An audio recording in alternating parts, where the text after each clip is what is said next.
The two pink lines on the plastic stick weren't just a positive pregnancy test. They were the absolute destruction of my carefully planned life, courtesy of the one woman I despised most in this world. Welcome to the channel. If you love thrilling, high-stakes girl love stories full of angst, romance, and fierce rivals, make sure to smash that like button, drop a comment down below with your thoughts, and hit subscribe so you never miss an episode of this new series. Part 1: The Accidental Secret. The fluorescent lights of the women's restroom on the 42nd floor flickered, casting a sickly, pale glow over the sink. My hands were shaking so violently that I nearly dropped the small, white piece of plastic onto the marble floor. I squeezed my eyes shut, silently praying to whatever universe was listening that when I opened them, the second pink line would be gone. A faulty test. A false positive. A cruel, momentary joke played by my stressed-out mind. I opened my eyes. The second line was still there, dark, bold, and unapologetically real. I clamped a hand over my mouth to stifle the sob clawing its way up my throat. I am 25 years old. I am a junior associate at Harrison & Hayes, one of the most ruthless corporate law firms in New York City. I work 90 hours a week, I live on cold coffee and sheer willpower, and I am an Omega who has fought tooth and nail to prove I belong in a world dominated by arrogant alphas. I do not have time for a relationship, let alone a baby. But 3 months ago, I made the single most catastrophic mistake of my life. 3 months ago, I let Stella freaking Sterling touch me. My stomach churned, a volatile mix of morning sickness and pure, unadulterated panic. Stella Sterling. 29 years old.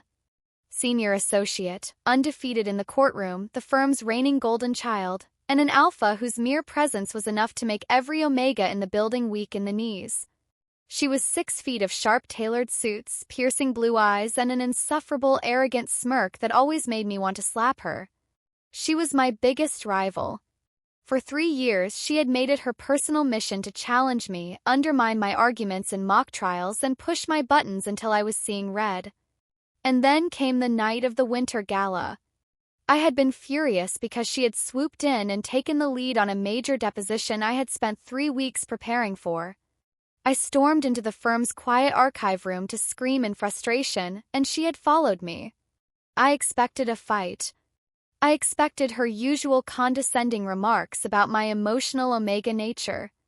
Instead, the screaming match had shifted, the air growing thick and heavy with her intoxicating alpha scent, crushed mint, dark cedar, and something dangerously magnetic. Before I knew what was happening, her hands were in my hair, my back was pinned against a filing cabinet, and we were drowning in a blur of heated, desperate kisses. We never spoke of it again. The very next Monday, Stella walked past my desk with her signature icy glare, tossing a stack of files onto my keyboard without so much as a flinch. I told myself I was glad. I told myself it was a one-time lapse in judgment fueled by stress and cheap gala champagne. Now, staring at the damning pregnancy test in my shaking hands, I realized just how naive I had been. "Get a grip, Chloe," I whispered to my reflection in the mirror. I looked terrible. My usually neat blonde hair was frizzy, and there were dark, bruised-looking circles under my eyes. My scent blockers were barely holding up against the chaotic flood of pregnancy hormones surging through my veins. I wrapped the test in layers of paper towels and shoved it deep into the trash bin, as if burying it would make the reality disappear. I grabbed my expensive prescription-strength scent blocker spray and doused my pulse points, praying the sharp, sterile scent would mask the sweet, softening undertones of a pregnant Omega. If anyone in this firm found out, my career was over. They already looked for any excuse to sideline Omegas, claiming we were too fragile for the high-stakes world of corporate litigation. If Stella found out, cold shiver ran down my spine. Stella had made her stance on family and bonds abundantly clear. "Bonds are just a biological trap," she had said loudly in the break room once, specifically ensuring I was within earshot. "Smart people don't let pheromones dictate their future.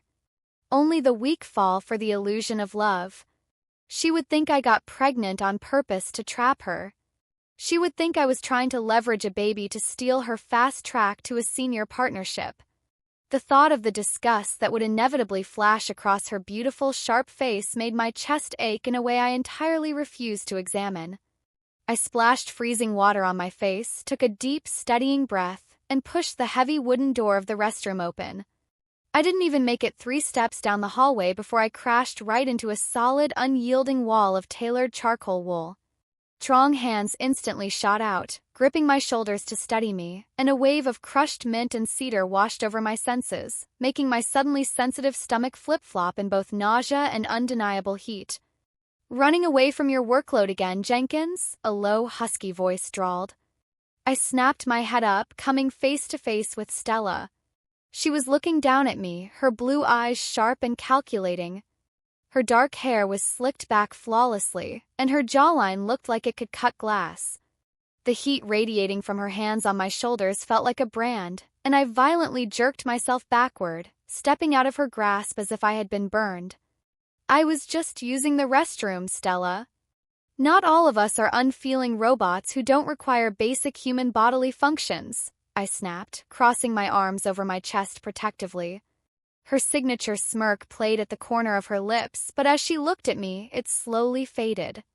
Her brow furrowed, and she took a half-step closer. I instinctively took a step back, my heart hammering against my ribs like a trapped bird. "You look awful," she stated bluntly, her eyes narrowing as she scanned my pale face. "Are you sick?" "I'm fine," I lied smoothly, lifting my chin in defiance. "Just tired of carrying the weight of the junior department on my back while you take all the credit." Usually that kind of bait would result in a razor-sharp comeback.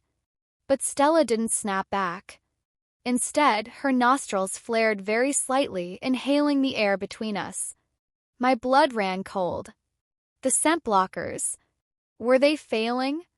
Could she smell the underlying sweetness? Could her alpha instincts sense the tiny developing life inside of me, her life? "You smell."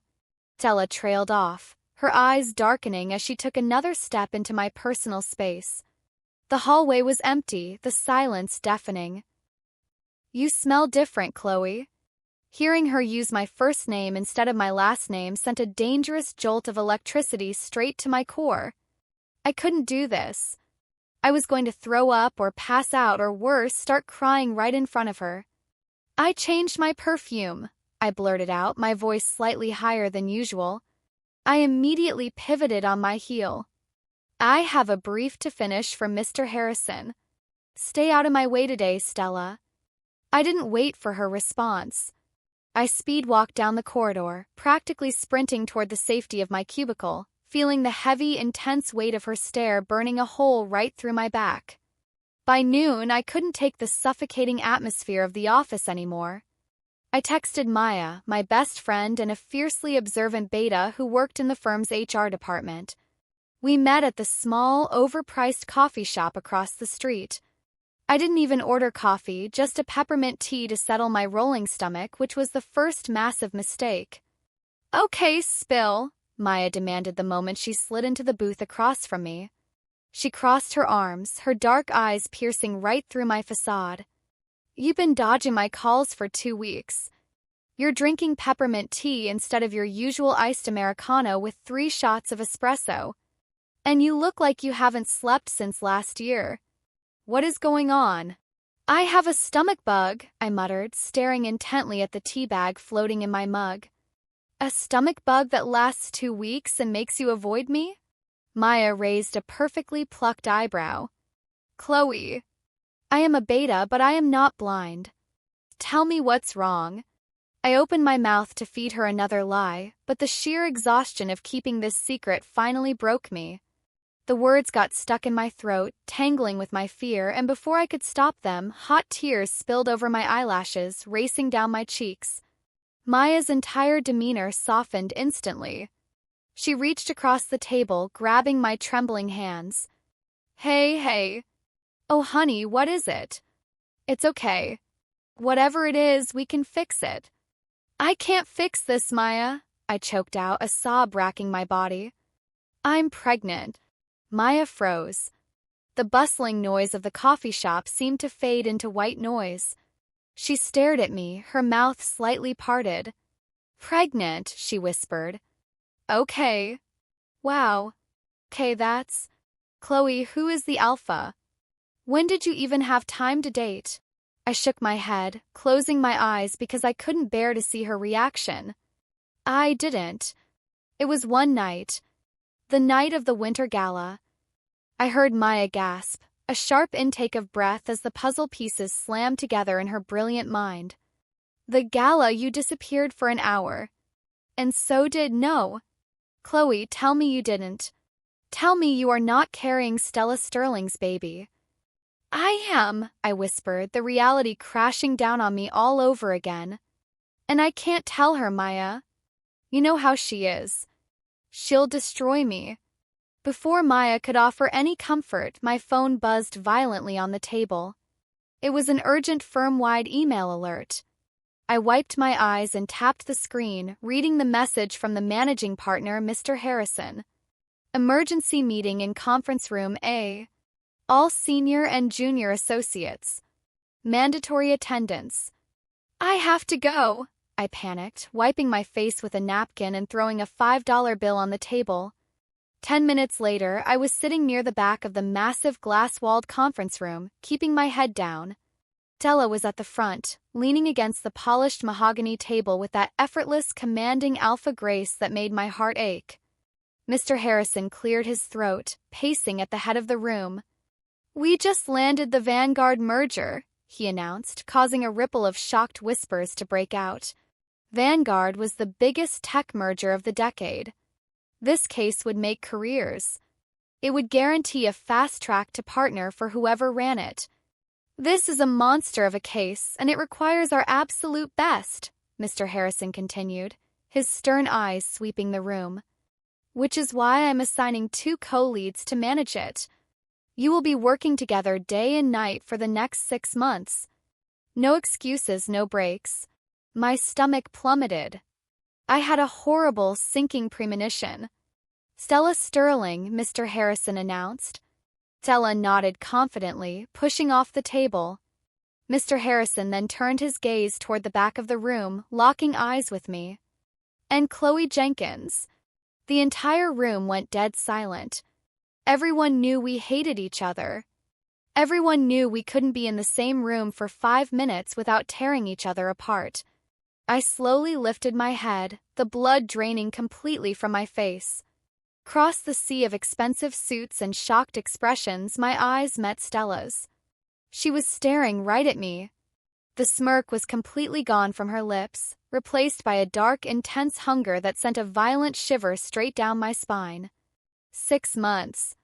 I had to work side by side with the alpha who fathered my secret child, for 6 grueling months, right as my body was about to betray everything I was fighting so hard to hide. End of Part 1. Part 2, The Vanguard Trap. The silence in conference room A was so absolute, so suffocatingly heavy, that I could hear the faint buzzing of the recessed lighting overhead. My heart slammed against my ribs in a frantic, irregular rhythm. Co-leads. 6 months. Stella Sterling. I couldn't breathe. The air in the room suddenly felt entirely composed of Stella's signature scent, that intoxicating, dangerous blend of dark cedar and crushed mint. It was rolling off her in waves, thick with alpha authority and an undeniable edge of challenge. "Is there a problem, Ms. Jenkins?" Mr. Harrison's voice cut through the static in my brain. He was looking at me, his gray eyebrows raised in a clear warning. "In this firm, you did not turn down a Vanguard-level assignment. You took it, you bled for it, and you thanked the partners for the privilege." I forced myself to stand up, my knees trembling so violently I had to press my fingertips into the mahogany table to steady myself. I locked my jaw, projecting a mask of absolute, unbothered professionalism. "No problem at all, Mr. Harrison. I look forward to finalizing the merger." I didn't look at Stella. I couldn't. If I met those piercing blue eyes right now, the entire facade would crack. The meeting adjourned a few minutes later, and the room emptied in a rush of murmured gossip and rustling files. I kept my head down, organizing my notes with jerky, robotic movements, praying Stella would just leave. But the heavy, measured click of her expensive heels against the hardwood floor didn't fade toward the door. They approached my side of the table. She stopped barely a foot away from me. Proximity sent a wild, terrifying thrill straight to my Omega core, a purely biological reaction that I violently suppressed. Don't think for a second that this arrangement means I am going to carry your weight, Jenkins. Stella's voice was a low, velvet purr, vibrating with arrogant confidence. Vanguard is my ticket to senior partner. If you slow me down, if you hesitate for even a second, I will trample right over you. I finally looked up, meeting her icy blue gaze. Close, she was devastatingly beautiful. Her sharp jawline, the slight arrogant tilt of her chin, the way her tailored charcoal suit clung to her broad shoulders, it was infuriating.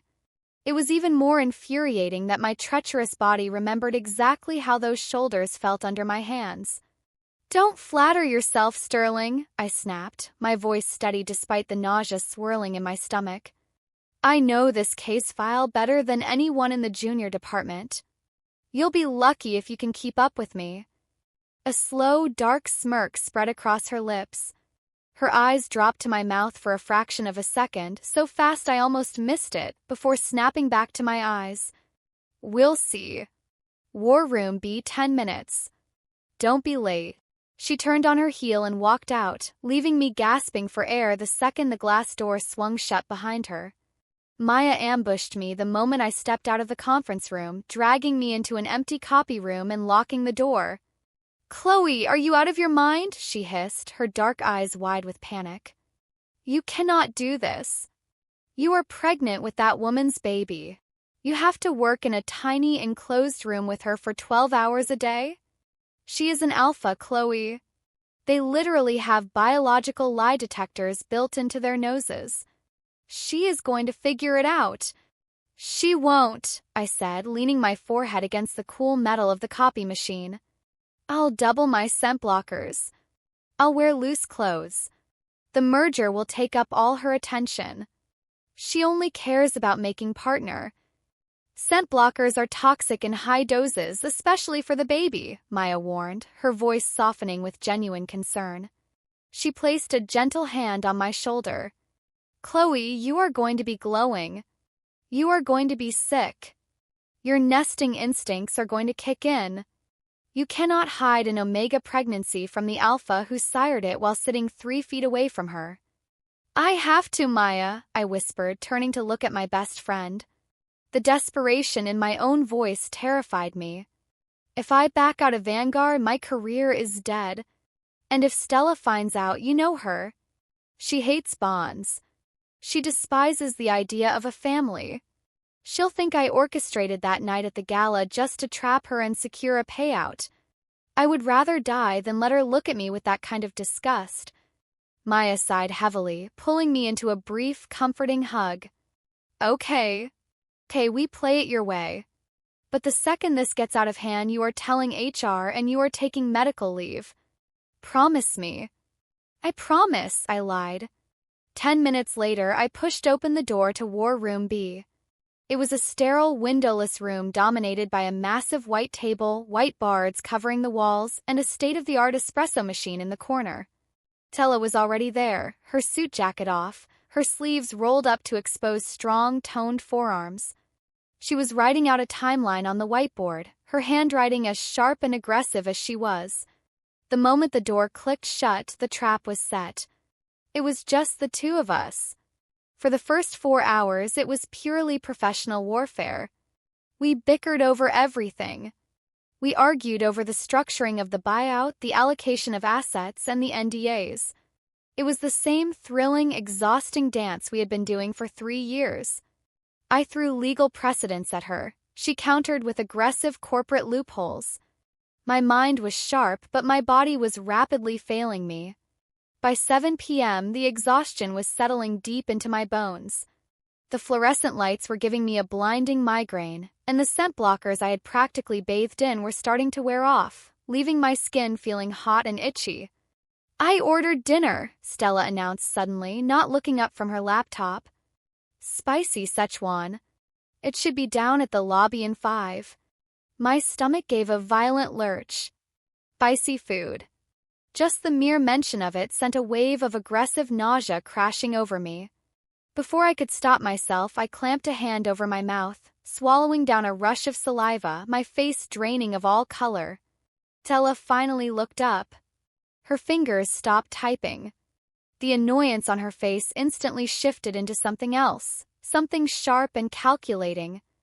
"Jenkins?" she asked, her voice dropping a terrifying octave. She stood up slowly. "You look like you're about to pass out." "I'm fine," I choked out, grabbing my own water bottle and taking a desperate sip. I'm not hungry. I don't like Szechuan." "Since when?" Stella challenged, taking a slow step around the table. Predator was locking onto her prey. "2 months ago, during the Miller deposition, you practically inhaled a carton of spicy noodles. You fought me for the last dumpling." "People's tastes change, Stella." "Mind your own business," I snapped, leaning back in my chair to put distance between us as she approached. But she didn't stop. She walked right up to my chair, invading my personal space. She braced one hand on the table and the other on the back of my chair, effectively caging me in. The scent of cedar and mint was overpowering, washing over me in a tidal wave. My Omega instincts flared wildly, my pulse hammering against my throat. My body recognized its Alpha. The tiny life inside of me seemed to hum in response to her proximity, creating an agonizing warmth in my lower abdomen. "You're shaking," Stella observed softly. There was no mockery in her tone now, only a dark, intense curiosity. She leaned in closer, her face inches from mine. I could see the faint dusting of freckles across her nose. I could feel the heat radiating from her skin. "Back up, Sterling," I warned, my voice breathy and weak. She didn't move. Instead, she tilted her head, her nostrils flaring subtly as she took a slow, deliberate breath in. I stopped breathing entirely. "You're scent blockers," Stella murmured, her blue eyes darkening to the color of a stormy sea. "You're wearing too much of it. Smells like a hospital ward in here." But underneath all those chemicals, she leaned in just a fraction of an inch closer, her lips hovering dangerously close to the sensitive skin of my neck. "You smell sweet." "You never smell sweet, Chloe." My heart stopped. She knew. She didn't know what it meant yet, but her alpha instincts were picking up the biological changes of my pregnancy. Panic, absolute and blinding, took over. I shoved my hands against her chest, pushing her back with surprising force. "Get away from me," I yelled, scrambling out of the chair so fast it tipped over and crashed onto the floor. Stella stumbled back, her eyes widening in genuine shock at my violent reaction. "Don't psychoanalyze my perfume, and don't ever cross professional boundaries with me again," I spat, my voice trembling with unshed tears and pure adrenaline. I grabbed my leather tote bag from the table, desperate to escape. "I'm working from home for the rest of the night. Email me the asset lists." In my blind panic, my hands slipped. The heavy leather tote tipped over, spilling half of its contents onto the pristine white table. Pens, highlighters, a spare phone charger, and a small, distinctively shaped orange plastic bottle clattered against the wood. Time seemed to freeze. The white label on the orange bottle was facing perfectly upward. "Prenatal multivitamins, take 1 daily." I lunged for it, but Stella's alpha reflexes were terrifyingly fast. Her hand shot out, her long fingers clamping down on the bottle before I could reach it. She stood there in the dead silence of the war room, staring at the label. Her chest rose and fell in a slow, heavy breath. The air in the room shifted, growing impossibly dense, charged with a sudden, suffocating pressure. When Stella finally lifted her eyes from the bottle to look at me, the arrogant rival was gone. Her expression was completely unreadable, her jaw clenched so tight a muscle ticked in her cheek. "Chloe," Stella said, her voice a deadly, quiet whisper that sent a chill straight to my bones. "Why do you have prenatal vitamins in your bag?" End of Part 2. Part 3, The Reckoning.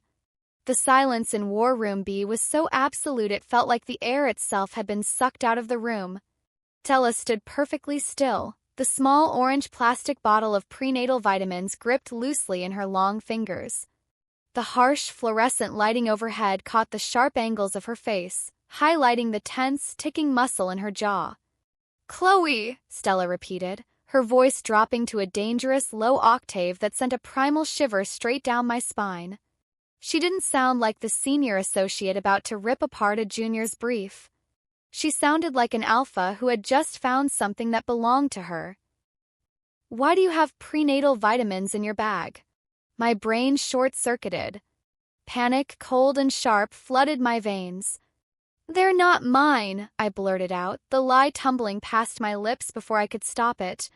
My voice was shrill, completely lacking its usual courtroom composure.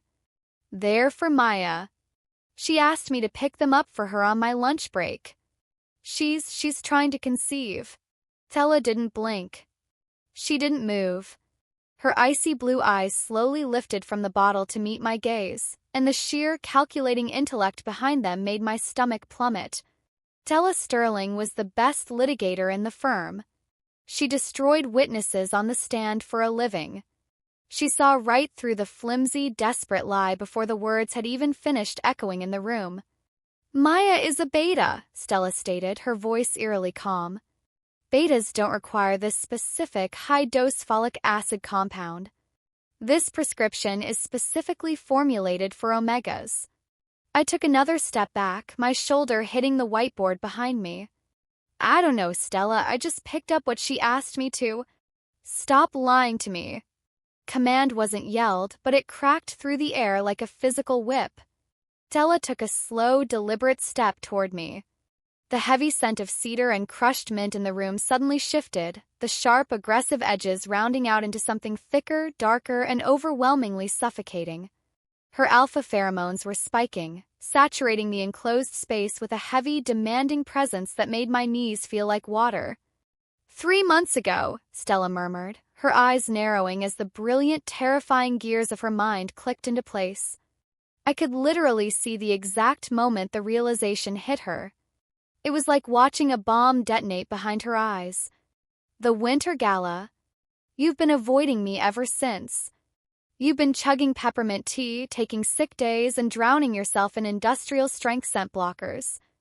"Don't," I whispered, my vision blurring as hot tears of pure terror pricked my eyes. "Stella, please don't do this."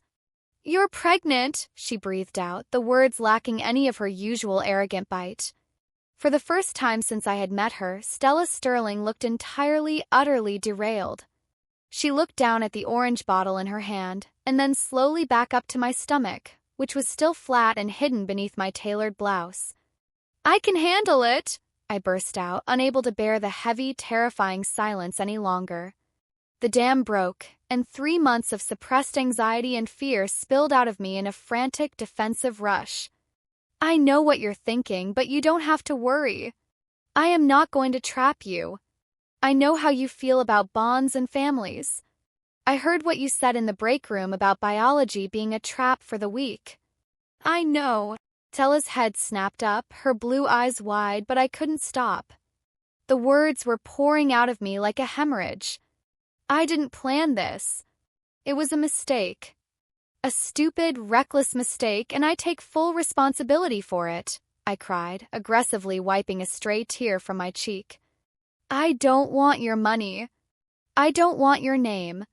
I am not going to leverage this to get a promotion, and I will submit a formal request to transfer to the Chicago office the minute this merger is over so you never have to look at me again. You are completely off the hook, Stella. You can go on being the ruthless, unattached senior partner you've always wanted to be. Just pretend you never saw this." I reached out, trying to snatch the bottle of vitamins from her hand. But Stella was faster. She grabbed my wrist, not hard enough to hurt, but firm enough to instantly freeze me in place. The heat of her palm against my skin sent a violent jolt of electricity straight to my core. "Off the hook," Stella repeated, her voice nothing more than a ragged whisper. The icy, untouchable lawyer was gone. The woman standing in front of me was raw, her chest rising and falling with heavy, uneven breaths. "You're carrying my child, Chloe. My blood. And you were going to what? Pack up and move to Chicago? Hide my own pup from me? Because you don't want it," I shouted back, my voice breaking. "You hate everything about this. You despise Omegas who let their biology dictate their careers. You hate me. I have never hated you," Stella roared, the sudden volume making me flinch. The silence that followed was deafening. Stella stared at me, her chest heaving, her grip on my wrist slowly loosening until her thumb was just gently stroking the sensitive skin over my pulse point. Her blue eyes were blazing with an emotion I had never ever seen from her. It wasn't anger. It wasn't disgust. It was absolute primal possessiveness. "You think I fought with you every day for 3 years because I hated you?" Stella asked, her voice dropping to a harsh, desperate rasp. She stepped into my space, completely caging me against the whiteboard. "You think I pushed you to your breaking point in every mock trial because I wanted you to fail? I did it because you are the only person in this entire godforsaken building who can keep up with me. I did it because it was the only way I could get you to look at me." My breath hitched. My heart was hammering so loudly in my ears I could barely hear her. "Stella, I didn't forget the gala, Chloe," she whispered, leaning down until her lips were mere inches from my ear.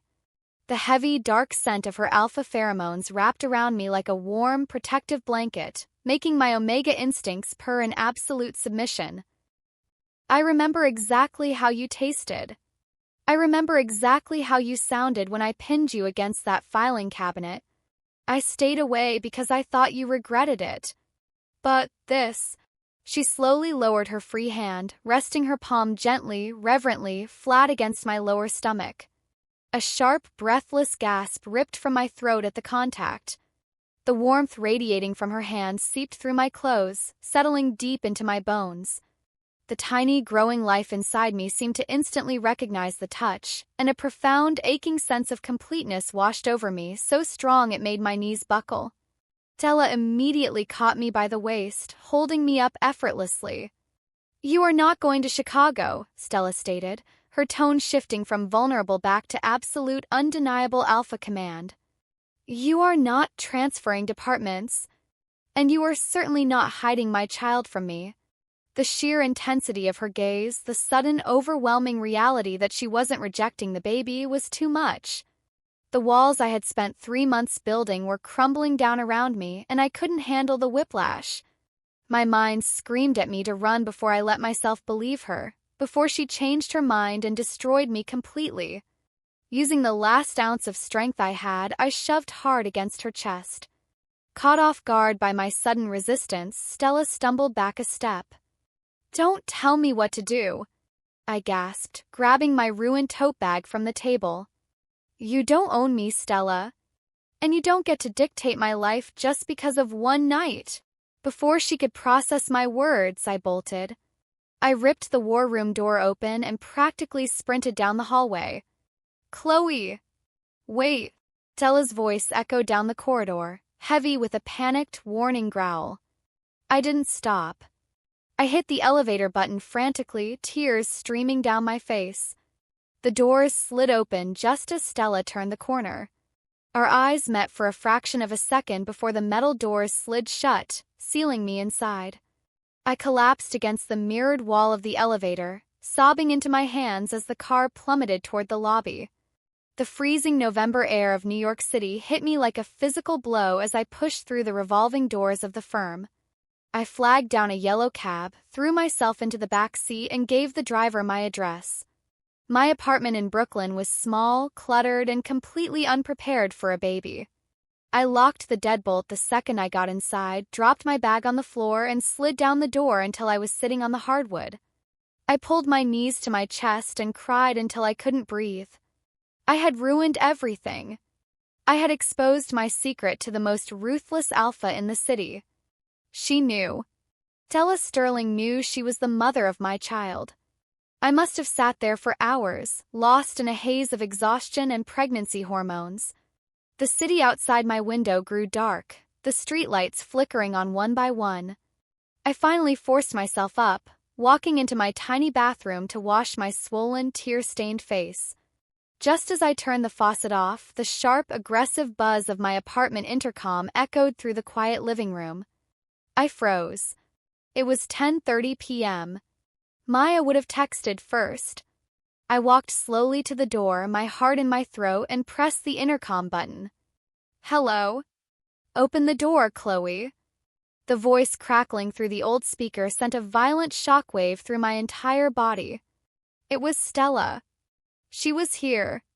She had tracked down my home address. "Go away, Stella," I said, my voice shaking uncontrollably. "I can't do this right now. Please, leave me alone." "I am not leaving," Stella's voice came back, calm, dangerously steady, and completely unyielding. "You have two choices, Jenkins. You can buzz me up and we can talk about our child like civilized adults.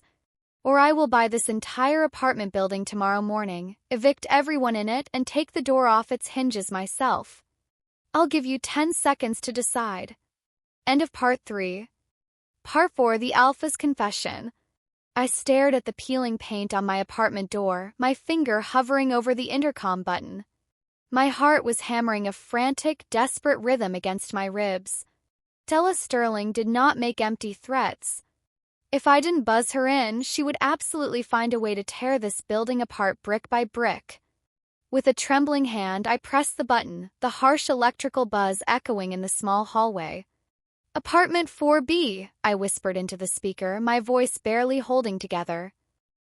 "4th floor. The elevator is broken." I didn't wait for her response. I backed away from the door, my bare feet sinking into the cheap rug of my living room. I wrapped my oversized knitted cardigan tighter around my body, a feeble attempt to shield my barely there baby bump from the incoming storm. 2 minutes later, 3 sharp, commanding knocks rattled my door. I took a deep breath, unlocked the deadbolt, and pulled the door open. Stella stood in the dimly lit hallway, and for the first time in the 3 years I had known her, she looked completely unraveled. Her usually pristine charcoal suit jacket was gone, left somewhere between the office and Brooklyn. Top 3 buttons of her crisp white shirt were undone, her tie pulled loose and hanging haphazardly around her neck. Her dark hair, always slicked back into an immaculate style, was falling into her eyes in messy waves. But it was her eyes that made my breath catch in my throat. The icy, arrogant blue was entirely gone, replaced by a dark, swirling storm of desperation and raw, unadulterated fear. She was breathing heavily, as if she had taken the 4 flights of stairs at a dead sprint. "You're insane," I whispered, gripping the edge of the door. "When it comes to this?" "Yes, I am," Stella replied, her voice a harsh, gravelly rasp. She stepped forward, and I instinctively stepped back, allowing her into the apartment. She closed the door behind her, the heavy click of the lock sounding like a judge's gavel in the quiet room. She stood frozen by the entrance, her eyes sweeping over my cramped living room, the stacks of legal files on the cheap coffee table, the mismatched furniture, the single window looking out onto a brick wall. It was a far cry from her luxury penthouse in Manhattan. But she didn't look disgusted, she looked entirely focused on me. "I meant what I said at the office, Stella," I said, trying to inject some steel into my voice, though my trembling hands betrayed me. "I am not going to let you dictate my life. You can't just barge in here and take over." "I don't want to dictate your life, Chloe," Stella said softly, taking a slow step forward. She raised her hands, palms open, an uncharacteristic gesture of surrender from an alpha who never backed down from a fight. "I want to be in it. I need to be in it." "Why?" I demanded, the tears returning, hot and fast, blurring my vision. "Because your alpha pride can't handle the thought of a pup out in the world that you don't control? 'Cause you feel a biological obligation? I heard you, Stella. I heard what you said in the break room about bonds being a trap. I know you don't want a family." Stella flinched. It was a microscopic movement, a slight tightening of her shoulders, but I saw it. The invincible Stella Sterling actually flinched. I said those things because I was terrified, she admitted, her voice cracking slightly. She took another step closer, closing the distance between us until she was standing just a foot away. The intoxicating scent of dark cedar and crushed mint washed over me, but it wasn't aggressive anymore. It was soft, incredibly soothing, designed by pure biology to calm a distressed Omega. My body instinctively leaned into it, my shoulders dropping a fraction of an inch against my will. Terrified of what? I asked, my voice dropping to a whisper. You're not afraid of anything. I'm afraid of becoming my father, Stella confessed, the words tearing out of her as if they had been locked in her chest for decades. She looked away, staring at the floorboards, the mask of the ruthless corporate lawyer completely shattered. My father was a brilliant litigator, the best in the city. Then he met my mother, an Omega. He bonded with her, claimed her, and completely gave up his trajectory to start a family. He spent the next 20 years in a mid-level corporate job he hated, resenting my mother for trapping him and punishing me for existing. I stared at her, completely stunned. The office rumor mill had always spun wild theories about the great Stella Sterling's background, but no one knew this. Stella looked back up at me, her blue eyes shining with unshed tears. I grew up watching the two people who were supposed to love each other tear each other to shreds because of biological imperative. I swore to myself I would never let a bond control me.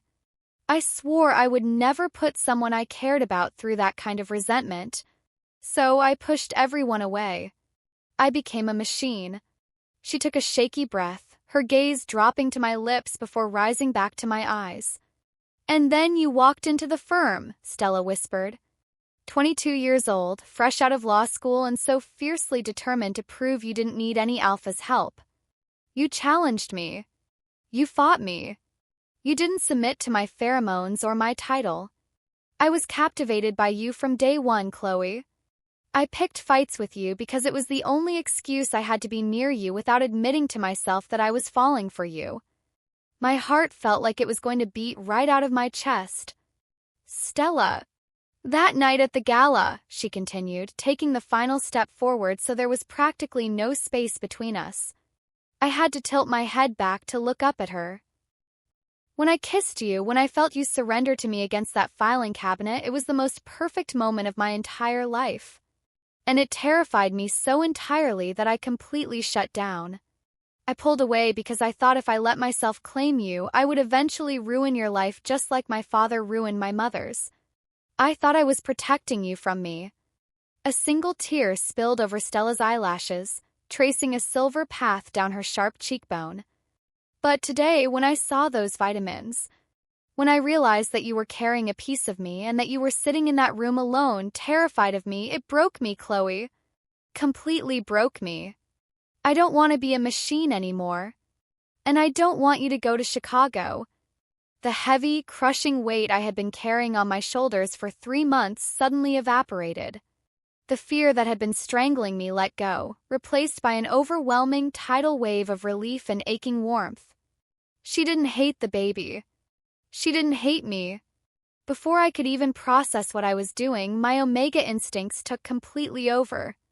I stepped forward, closing the microscopic gap between us, and buried my face in the center of her chest. Stella let out a ragged, breathless sound, half sob, half sigh, and her arms instantly wrapped around me. She pulled me flush against her body, burying her face in the crook of my neck. Her alpha pheromones flared, completely enveloping us in a thick, protective cocoon of cedar and mint. Felt like coming home after a war. Felt like safety. I've been so scared, I sobbed into her shirt, my hands gripping the fabric of her shoulders as if she were the only thing keeping me tethered to the earth. I didn't know how I was going to do this alone. I'm so exhausted, Stella. You're not alone. I swear to God, Chloe, you will never be alone again, Stella murmured fiercely against my skin, her lips pressing a desperate, heated kiss to the sensitive curve of my neck, right over my pulse point. Contact made me shiver, a deep, primal heat pooling low in my stomach. Slowly, she pulled back just enough to look down at me. Her hands moved from my waist, sliding carefully down until her palms were resting flat against the small curve of my stomach hidden beneath the cardigan.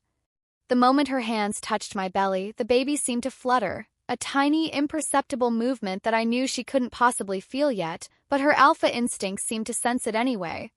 Stella's breath hitched, her eyes widening in pure, absolute awe. "Our pup," she whispered, her thumbs brushing gently across the fabric of my sweater. She looked at me, her expression so devastatingly tender it made my chest physically ache.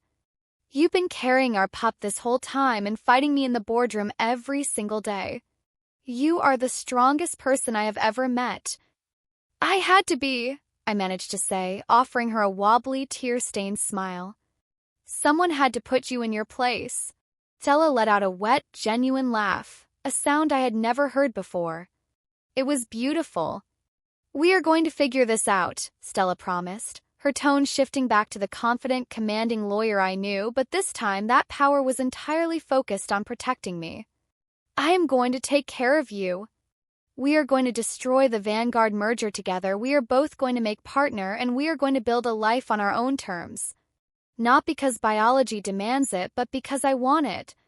I want you." I nodded, resting my hands over hers on my stomach. For the first time since I saw those two pink lines, the future didn't look terrifying. It looked bright. But reality has a funny way of interrupting perfect moments. "Stella," I said softly, the logistical nightmare of our situation suddenly crashing back down on me. "Tomorrow morning, we have to go back into that office. We have an emergency briefing with Mr. Harrison and the Vanguard executives at 9 a.m. If he smells your scent on me, if anyone realizes that the two co-leads of the biggest merger in the firm's history are expecting a child together." Stella's jaw tightened, the fierce, protective alpha instantly returning to the surface. Her eyes darkened as she processed the threat to our careers and our secret. "They won't find out," Stella stated coldly, her grip on my waist tightening. "We maintain the rivalry. We fight in the boardroom, we yell at each other in the hallways, and we give them exactly what they expect. No one suspects a thing." Sounded like a solid plan. Perfect legal strategy. But the next morning, as we stood in the center of the glass-walled executive conference room, completely surrounded by the Vanguard billionaires and the senior partners of our firm, the plan blew up in our faces before the meeting even started. I was presenting a complex tax loophole on the digital projector when a sudden violent wave of nausea hit me so hard my vision actually went black at the edges. I gripped the edges of the podium, swaying dangerously on my heels, the laser pointer slipping from my trembling fingers and clattering onto the hardwood floor. Before Mr. Harrison could even open his mouth to ask what was wrong, the heavy mahogany chair at the end of the table was shoved back with a deafening screech. Stella was across the room in a fraction of a second. She didn't care about the billionaires. She didn't care about Mr. Harrison's shocked gasp. She bypassed every single professional boundary in the firm, grabbing me by the waist and pulling my back flush against her chest to keep me from collapsing, her alpha scent exploding into the room with enough aggressive, terrifying dominance to make every single person at the table freeze in absolute shock. "Get a medic," Stella snarled at the room, her eyes flashing dangerously as she held me in her arms. Now. The secret was out. End of Part 4. Part 5, The Boardroom Fallout.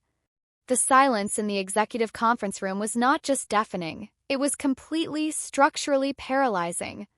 My vision was still swimming, black spots dancing furiously at the edges of my sight as I sagged against Stella's front. The absolute, unyielding wall of her chest was the only thing keeping my knees from buckling onto the polished hardwood. My laser pointer lay abandoned on the floor, the little red dot mocking me from the corner of the room.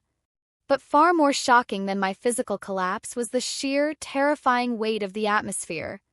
Stella Sterling, the firm's most composed, untouchable ice queen, was practically vibrating with primal alpha fury. Her pheromones, usually a tightly controlled, sharp hint of cedar and mint, had exploded outward into the room like a localized hurricane. It was thick, aggressive, and undeniably possessive. The air grew so dense with her dominance that two of the junior Vanguard executives actually took a physical step back, their eyes wide with instinctive fear.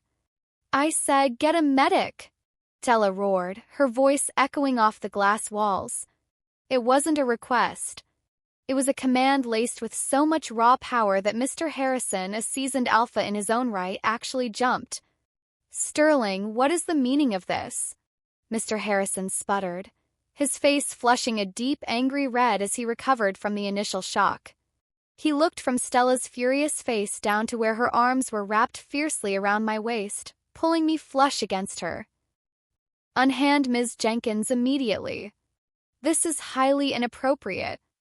If you finish that sentence, Harrison, I will personally see to it that you spend the rest of your career writing parking tickets, Stella snarled, completely abandoning every single rule of corporate hierarchy. She didn't wait for a response. Without a second thought, Stella effortlessly scooped me up into her arms, one hand supporting my back and the other sweeping under my knees. I gasped, instinctually burying my face into the crook of her neck to hide from the stunned, gaping faces of the billionaires and partners staring at us. Stella, put me down, I managed to whisper, my voice weak and trembling. My career, the merger. Screw the merger, she muttered darkly against my hair, carrying me out of the conference room and kicking the heavy mahogany door open with her foot. Breathe, Chloe. Just focus on my scent and breathe. She carried me through the bustling main floor of the firm. Phones stopped ringing. Paralegals froze in their tracks. The entire bullpen of junior associates watched in absolute paralyzed shock as Stella Sterling, the woman who had spent 3 years tearing me to shreds in mock trials, carried me through the office like I was made of spun glass. She bypassed the elevators entirely, carrying me directly into the firm's private on-site medical suite meant for partners pulling all-nighters. She kicked the door shut, locking it behind us, and gently set me down on the plush examination couch. I'm fine, I lied immediately, trying to sit up, but the room tilted violently. Lie down, Stella commanded gently, pressing a warm hand to my shoulder to keep me flat.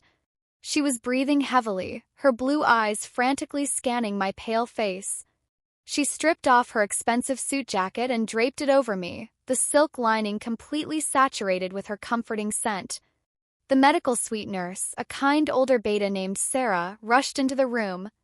Stella intercepted her before she could even reach the bed. She almost collapsed, Stella fired off, her voice tight with panic. She's pale, her pulse is racing, and she's extremely dehydrated. She needs fluids immediately, and I want her vitals checked. Now. Sarah blinked, clearly taken aback by the senior associate's manic intensity.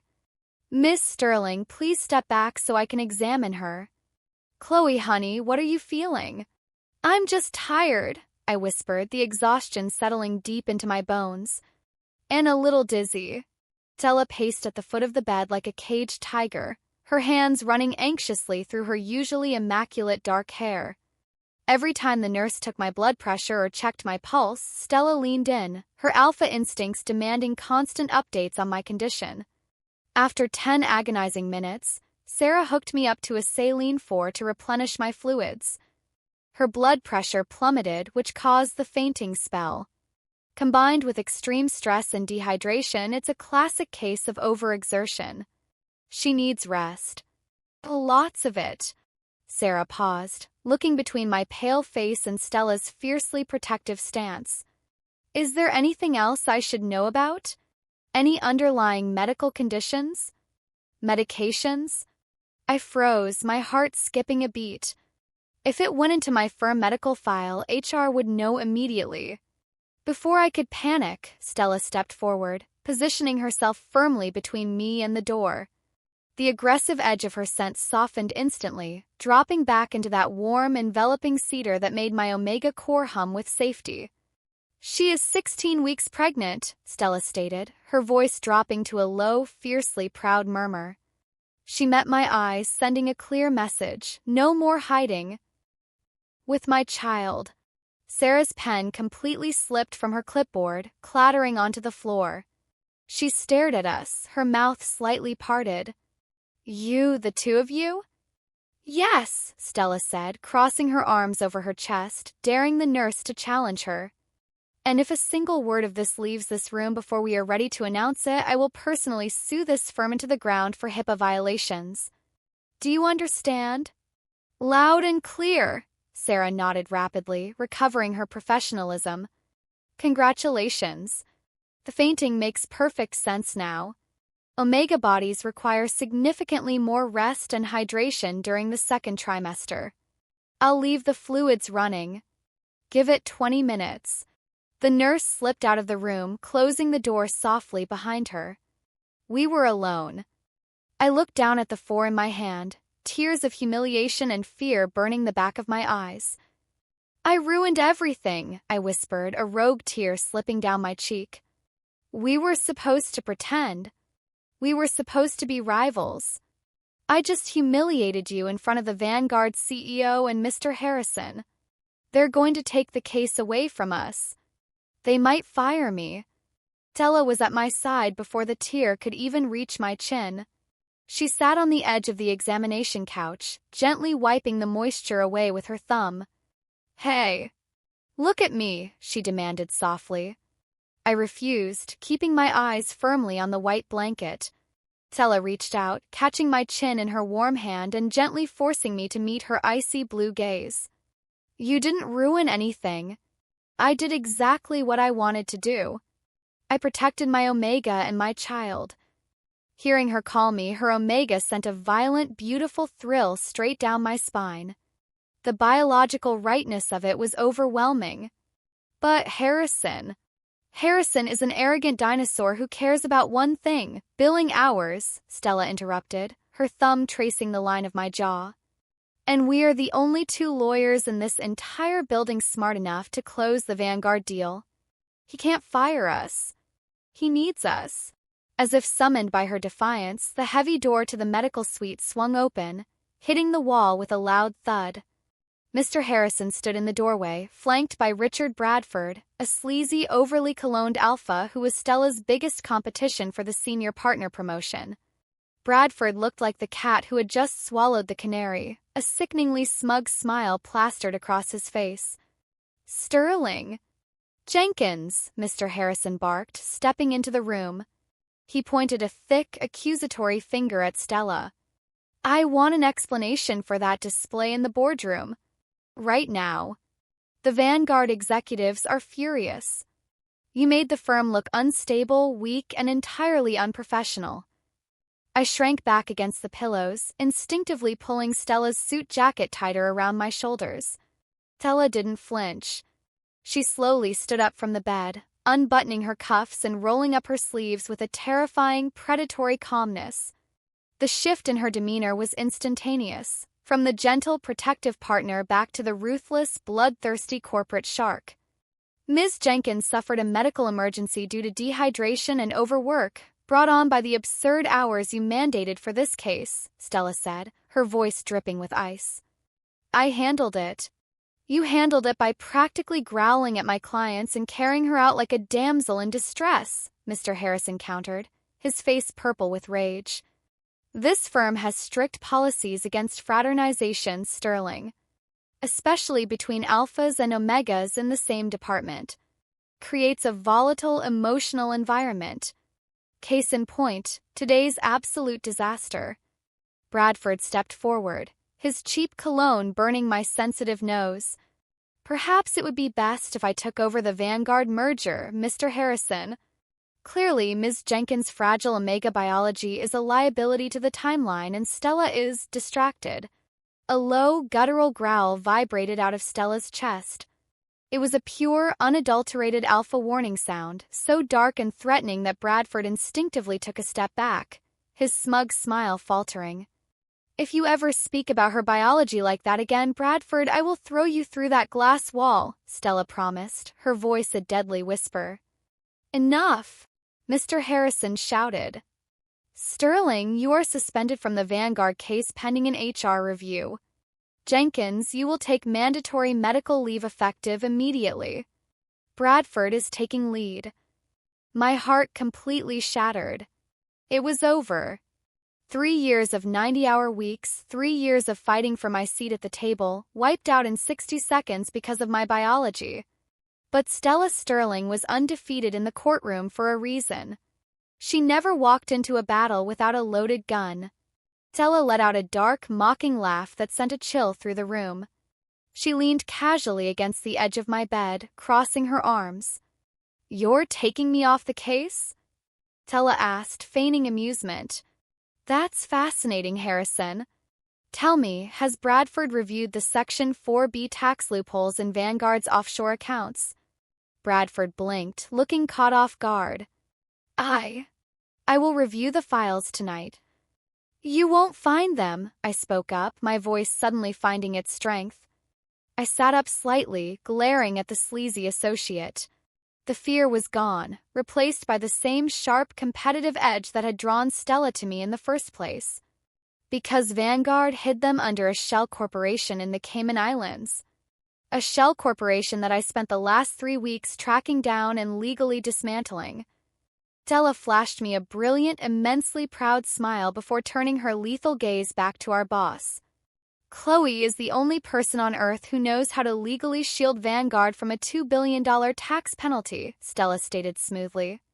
"And I am the only litigator ruthless enough to force the buyout through the FTC regulations.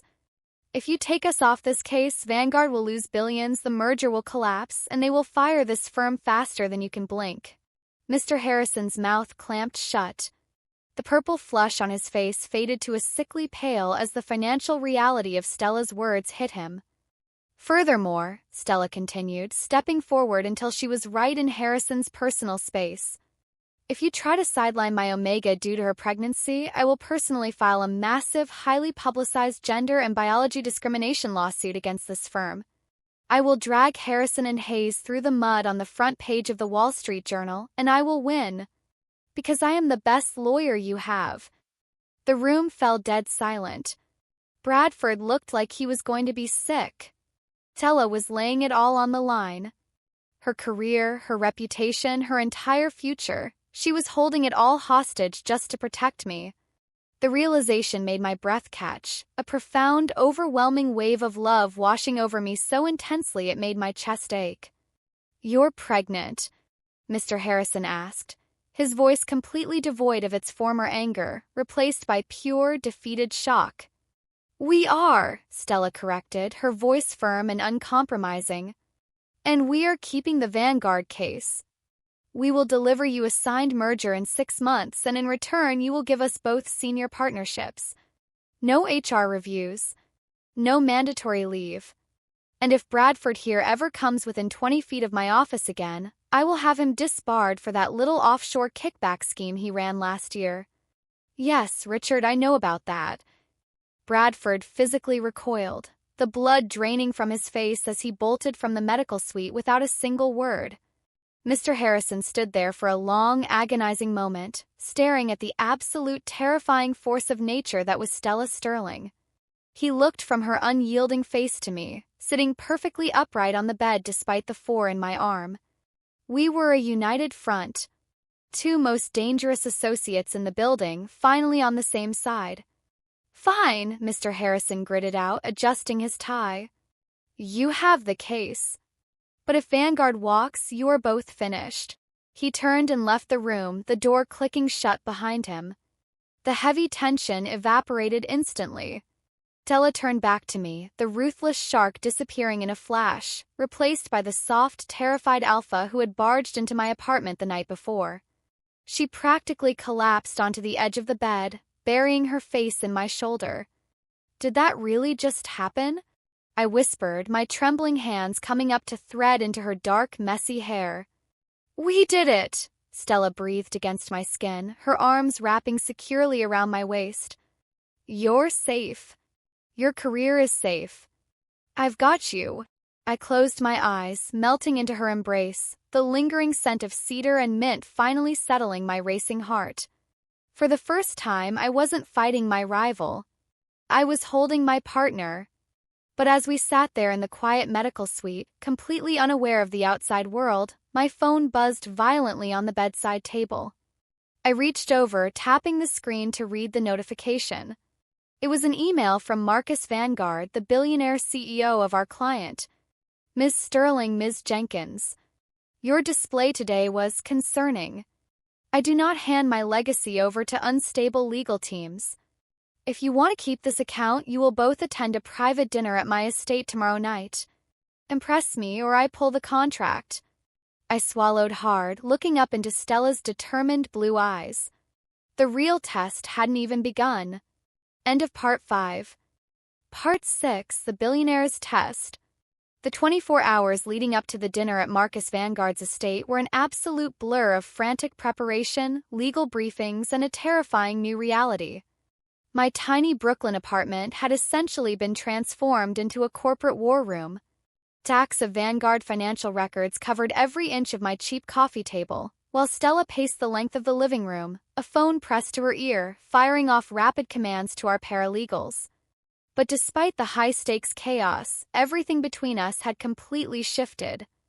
The venomous rivalry that had defined our relationship for 3 years was gone, replaced by an intense gravitational pull that I couldn't fight even if I wanted to. Every time Stella walked past me, her hand would softly brush my shoulder, or her fingers would linger on the small of my back. The aggressive, suffocating edge of her alpha scent had permanently mellowed into a warm, protective cocoon of cedar and mint that kept my pregnancy-induced anxiety entirely at bay. "I can't get this zipper up," I muttered in frustration, standing in front of my bedroom mirror. I was wearing a sleek, tailored black dress that adhered perfectly to the firm's strict dress code, but my body was already changing, the very slight, early rounding of my stomach making the fabric pull uncomfortably tight across my ribs. The bedroom door pushed open and Stella stepped in. She had traded her usual charcoal office wear for a breathtaking midnight blue velvet suit that made her piercing eyes look almost predatory. The moment she saw me struggling, her eyes darkened and she crossed the room in 3 long strides. "Let me," she murmured, her voice dropping to that low, velvet register that sent an involuntary shiver down my spine. She stepped behind me, brushing my blonde hair over my shoulder. The heat radiating from her body was intoxicating. Her long, elegant fingers grasped the zipper, but instead of just pulling it up, she let her knuckles drag slowly, deliberately up the bare skin of my spine. I let out a soft, breathy gasp, my eyes fluttering shut. "You look breathtaking, Chloe," Stella whispered, leaning down to press a soft, heated kiss to the sensitive skin just below my ear. Her alpha pheromones flared, wrapping around me in a possessive, heavy blanket. "But if Vanguard looks at you for a second too long, I might actually throw him out of his own window." I opened my eyes, meeting her gaze in the mirror. I offered her a small, determined smile. "You are not throwing a billionaire out of a window, Stella. We are going to walk in there, we are going to prove that we are the most lethal legal team in New York, and we are going to secure this merger." Stella's lips curved into a proud, devastating smirk. "God, I love it when you talk litigation." An hour later, a sleek black town car was winding its way up the long, heavily forested driveway of Marcus Vanguard's sprawling Long Island estate. The mansion was a terrifying display of pure, unadulterated wealth, Gothic architecture, massive stone pillars, and security guards stationed at every entrance. Stella reached across the leather seat of the car, gripping my hand tightly. Her thumb rubbed soothing circles over my knuckles. "If you feel dizzy, if you feel even slightly nauseous, you squeeze my hand twice and we walk out. I don't care about the account. Your health and our pup's health comes first." "I'm fine, Stella." The 4 worked perfectly. "I'm ready," I assured her, though my heart was hammering a frantic rhythm against my ribs. The heavy oak doors of the estate were opened by a silent butler, who led us through a labyrinth of marble hallways and into a massive, dimly lit dining room. Marcus Vanguard sat at the head of a 20-foot mahogany table. He was an older alpha, broad-shouldered and imposing, with silver hair and eyes as cold and calculating as a great white shark. The air in the room was thick with his scent, heavy scotch, expensive cigar smoke, and pure dominance. It was designed to intimidate, to force Omegas into submission and challenge younger alphas. "Miss Sterling." "Ms. Jenkins," Vanguard greeted, not bothering to stand. He took a slow sip from his crystal glass. "Sit." Stella pulled a chair out for me, her posture rigid. her own scent flaring slightly in a silent, instinctual shield against Vanguard's heavy pheromones. She took the seat beside me, her eyes locked on the billionaire. "Let's skip the pleasantries," Vanguard said, cutting a piece of rare steak on his plate. "I am handing you the keys to a $10 billion empire. My life's work." Yesterday, I watched one of my lead attorneys pass out in the middle of a board meeting, and the other abandon a room full of executives to play the role of a panicked, overprotective mate. He dropped his knife, the loud clink echoing in the silent room. He leaned forward, his cold eyes snapping directly to me. "I don't hire couples, Ms. Jenkins," Vanguard stated ruthlessly. "And I certainly don't hire liabilities. A pregnant Omega in the middle of a hostile corporate takeover is a distraction. And an Alpha blinded by biological bonding instincts is a weakness. Tell me why I shouldn't fire you both right now and give this account to Richard Bradford." Stella's jaw clenched so hard I thought her teeth would crack. Her hands gripped the edge of the table, her knuckles turning white. She opened her mouth, a fierce, protective retort undoubtedly resting on her tongue. But I didn't let her speak. I reached out under the table, placing my hand firmly on Stella's thigh. It was a silent command. "Let me handle this." Stella looked at me, surprised, but the tension in her shoulders dropped a fraction of an inch as she yielded the floor to me. I sat perfectly straight, lifting my chin, refusing to let the older Alpha's heavy scent push me down. "You shouldn't hire Richard Bradford because he is a coward who fundamentally misunderstands your tech patents, Mr. Vanguard," I said, my voice ringing out clear, steady, and entirely devoid of fear. Vanguard's eyebrows shot up in surprise. I didn't stop. I leaned forward, matching his predatory energy. "I didn't pass out yesterday because I am a weak, fragile Omega. I passed out because for the last 72 hours I haven't slept. I have been meticulously tearing apart the Federal Trade Commission's antitrust regulations line by line, discovering a massive, glaring vulnerability in your offshore server coding that the FTC was absolutely going to use to block this merger." Vanguard stopped chewing. The room went completely still. "I didn't just find the trap, Mr. Vanguard. I dismantled it," I continued, my legal mind clicking into its highest gear. "I restructured the IP transfers under a dummy corporation in Ireland. It's completely legal, entirely untraceable, and it just saved you $2 billion in federal fines. Richard Bradford doesn't even know how to spell FTC, let alone outmaneuver them. You don't just need an attack dog like Stella to win this merger. You need an architect to build your fortress. And I am the best architect in the city." I leaned back in my chair, folding my hands neatly in my lap. "So, if you want to fire me because I'm pregnant, go ahead. But your $10 billion empire will collapse before it ever reaches the closing table." The silence that followed was agonizing. Stella was staring at me, her blue eyes wide with absolute unmasked awe. The pride radiating from her was so hot it practically burned. Vanguard stared at me for a long, heavy minute. His cold, calculating eyes searched my face for any sign of bluffing. Then, slowly, a deep, rumbling laugh erupted from his chest. "Well, I'll be damned," Vanguard chuckled, leaning back in his chair and raising his scotch glass in my direction. "Harrison told me you had teeth, Miss Jenkins, but he didn't tell me they were venomous. A brilliant Omega and a ruthless Alpha. You two really are killers." Crushing weight in my chest finally evaporated. We had done it. "You can keep the account," Vanguard announced, taking a drink. "Under one condition." Stella shifted, the protective edge returning to her voice. "What condition?" "This merger is too large, and frankly, your dynamic is too new and unpredictable for me to just hand over the reins without oversight," Vanguard explained smoothly. "I am bringing in my personal senior legal advisor to co-chair this merger with you. He is a veteran. He knows my company inside and out, and he will sign off on every single move you make. If he says you're slipping, you're fired." Stella frowned, but nodded slowly. "Fine. We can work with oversight. Who is your advisor?" Vanguard smirked. He's actually the one who recommended your firm to me in the first place. He said you had a certain familial tenacity. Vanguard gestured to the heavy oak doors at the back of the dining room. The doors swung open, and a tall, older alpha stepped into the dim light. He was impeccably dressed in a custom three-piece suit. His silver hair was perfectly styled, and his posture was rigid and aristocratic. But it was his face that made the blood completely freeze in my veins. He had the exact same sharp, cutting jawline as Stella, and he had the exact same piercing, icy blue eyes.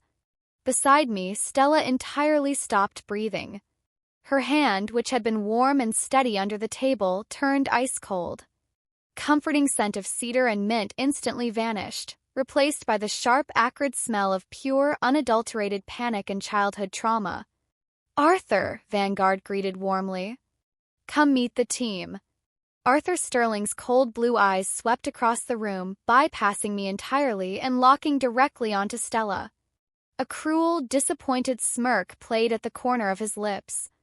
"Hello, Stella," her father drawled, his voice a chilling echo of her own.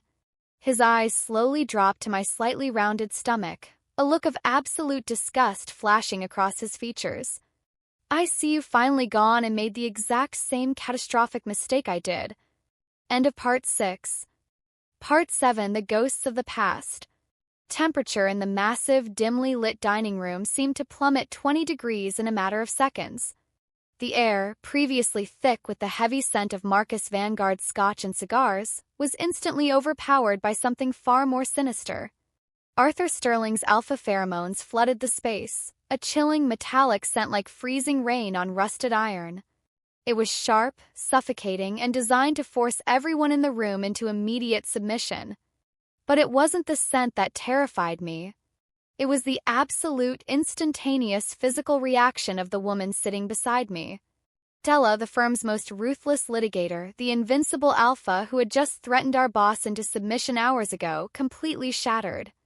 The warm, protective grip she had on my hand beneath the mahogany table turned to absolute ice. I could feel a violent, uncontrollable tremor shooting through her entire body. Her own scent, the comforting cedar and mint that had become my sanctuary, curdled into ash and bitter ozone, the universal biological signature of an alpha in pure, unadulterated distress. "Arthur," Vanguard repeated smoothly, entirely unbothered by the sudden, suffocating tension. "Have a seat. We were just finalizing the terms of your oversight." Arthur didn't sit. He stood tall, adjusting the cuffs of his bespoke suit, his icy blue eyes fixed entirely on his daughter. The disgust radiating from him was palpable, settling over the room like a heavy, suffocating blanket. "Oversight," Arthur echoed, his voice dripping with condescension. He slowly walked around the table, stopping just a few feet away from Stella's chair. "I told you, Marcus. I told you 3 years ago when I recommended her firm. I said, watch my daughter. She is cold, she is unattached, and she will be the most lethal weapon in your arsenal. But it seems I overestimated your discipline, Stella." Stella didn't move. She was staring straight ahead at the crystal water glass on the table, her jaw locked so tight I could see the muscle jumping wildly in her cheek. She wasn't breathing. It was as if her father's mere presence had triggered a deep, paralyzing regression, dragging the brilliant 30-year-old lawyer back into the terrified, helpless child she used to be. "Look at you," Arthur sneered, leaning down slightly. "A senior associate on the verge of the Vanguard merger, and you let a basic biological imperative derail your entire trajectory. You bonded with a junior Omega. You threw away your unattached advantage for a warm bed and a pup you have no time to raise. Tell me, Stella, when the late nights hit and the stress of a $10 billion acquisition threatens to break you, is she going to carry the weight? Or is she just going to nest and weep like your mother did?" A sharp, breathless sound escaped Stella's lips, her shoulders curling inward as if he had physically struck her. My vision swam with red. For 3 years, I had fought tooth and nail against alphas who thought my biology made me weak. I had endured the snide comments, the passed-over promotions, and the condescending smirks. But listening to this arrogant, cruel man weaponize Stella's deepest childhood trauma just to break her down in front of a billionaire client unlocked a level of fury I didn't know I possessed. I didn't care that Arthur Sterling was a legendary lawyer. I didn't care that Marcus Vanguard was watching us like a hawk. I shoved my chair back, the heavy wood scraping loudly against the marble floor, and stood up. Arthur paused, his cold blue eyes finally shifting to acknowledge my existence. He looked me up and down, taking in my blonde hair, my tailored dress, and the slight curve of my stomach, before letting out a dismissive scoff. "Sit down, Miss Jenkins. The adults are speaking." "The only mistake in this room," I said, my voice ringing out with crystal-clear, razor-sharp authority, "is assuming that Stella is anything like you." Arthur's eyes narrowed.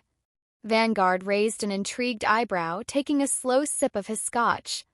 I stepped directly between Arthur and Stella, using my own body as a physical shield. My Omega instincts, usually urging me to de-escalate and submit to a dominant alpha, were entirely overridden by a fierce maternal need to protect my family. "You think her bond is a weakness?" I challenged, staring directly into Arthur's icy eyes, refusing to flinch under the crushing weight of his pheromones. "You think having a family makes her a liability? Stella saved this merger today." She stood in front of a boardroom full of executives and didn't hesitate for a fraction of a second to risk her entire career to protect me and our child. That is not weakness. That is loyalty. That is absolute, uncompromising strength. I took a step closer to him, lowering my voice into a deadly corporate hiss. "You ruined your career because you were bitter and cowardly, Mr. Sterling. Stella is going to close this merger, she's going to make senior partner, and she's going to do it all while being the mother you never had the capacity to be. So if you are going to be our oversight, you had better keep your personal resentments out of our paperwork. Or I will dismantle your legal arguments just as easily as I dismantled the FTC's." The silence in the dining room was absolute. Arthur stared at me, a muscle ticking in his jaw, completely taken aback by the venom coming from a pregnant junior Omega. Behind me, the sound of a chair pushing back shattered the quiet. Stella stood up. The paralyzing fear that had gripped her moments ago had vanished, entirely burned away by the protective fire of my defense. When she stepped up beside me, the ash and ozone of her scent had transformed back into dark, aggressive cedar. She reached out, her hand wrapping securely around my waist, pulling me flush against her side. "You will address her as Ms. Jenkins," Stella commanded, her voice dropping to a low, lethal growl that reverberated through the large room. "And if you ever speak about her biology, our bond, or my mother like that again, I will forget that we share a last name, and I will destroy your reputation in every courtroom in this city. Are we clear?" Arthur's face flushed a dull, angry red. He opened his mouth to retaliate, but Vanguard suddenly clapped his hands together, the loud sound echoing off the stone walls. "Magnificent," the billionaire laughed, standing up from the head of the table. "Absolutely magnificent. I haven't seen you put in your place since 1998, Arthur. This is exactly the kind of bloodthirsty fire I need protecting my assets." Vanguard walked over, extending a hand first to me and then to Stella. "You have your oversight and you have your account. I expect the first draft of the Ireland Shell Corporation restructuring on my desk by Monday morning. Do not disappoint me." "We won't," Stella said coldly, shaking his hand before immediately turning us toward the door. "Good night, Mr. Vanguard." We didn't wait for Arthur to speak again. Stella kept her arm wrapped tightly around my waist, practically marching us out of the dining room, down the marble hallways, and out into the freezing November night. The silence in the back of the town car on the ride home was suffocating. Stella sat rigid against the leather seat, staring blindly out the window at the passing streetlights. Her jaw was locked, her hands curled into tight fists resting on her velvet-clad thighs. The protective adrenaline that had fueled her in the dining room was rapidly crashing, leaving behind the raw, bleeding wounds of her past. "Stella," I whispered softly, reaching out to cover her clenched fist with my hand. She flinched at my touch, violently pulling her hand away. "Don't." "Please, Chloe." Just don't touch me right now. The rejection stung, but I swallowed it down. I knew this wasn't about me. This was the trauma talking. This was the little girl who had spent her entire life running from her father's shadow, only to have him corner her in the most important moment of her career. We didn't speak another word until the car pulled up to my Brooklyn apartment building. Stella followed me up the 4 flights of stairs in total silence. The moment the deadbolt clicked shut behind us in my apartment, the invisible dam completely broke. Stella ripped her beautiful midnight blue velvet jacket off, throwing it blindly onto the armchair. She paced the length of the small living room, her breathing growing fast and shallow. She grabbed the knot of her tie, tearing it loose with shaking hands, gasping for air as if she were drowning. "He's going to destroy us," Stella choked out, her voice cracking in half. She dragged her hands through her hair, gripping the dark strands tightly. "He's going to audit every single brief we write. He's going to look for any excuse to prove that I'm slipping, to prove that I'm weak because of you. He wants me to fail, Chloe. He's been waiting my entire life for me to fail just so he can say, 'I told you so.'" "Stella, look at me," I said gently, stepping into her path. "No, you don't understand," she sobbed, the untouchable Alpha completely unraveling in my living room. The sight of her crying, her broad shoulders shaking, her face buried in her hands, made my heart shatter into a million pieces. He's right. The stress, the late nights, the pressure of this merger, what if I can't handle it? What if I take it out on you? What if I look at you one day and feel the exact same resentment he felt for my mother? I can't do that to you, Chloe. I can't let him turn me into a monster. Stella Sterling, stop it right now. I didn't yell, but the absolute unwavering certainty in my voice made her freeze.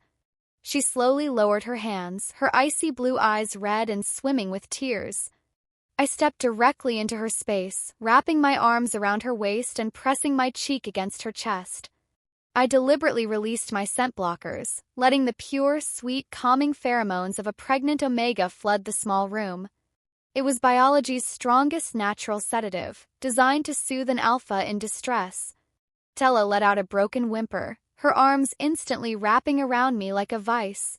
She buried her face in my neck, inhaling deeply, her trembling slowly beginning to subside as my scent grounded her.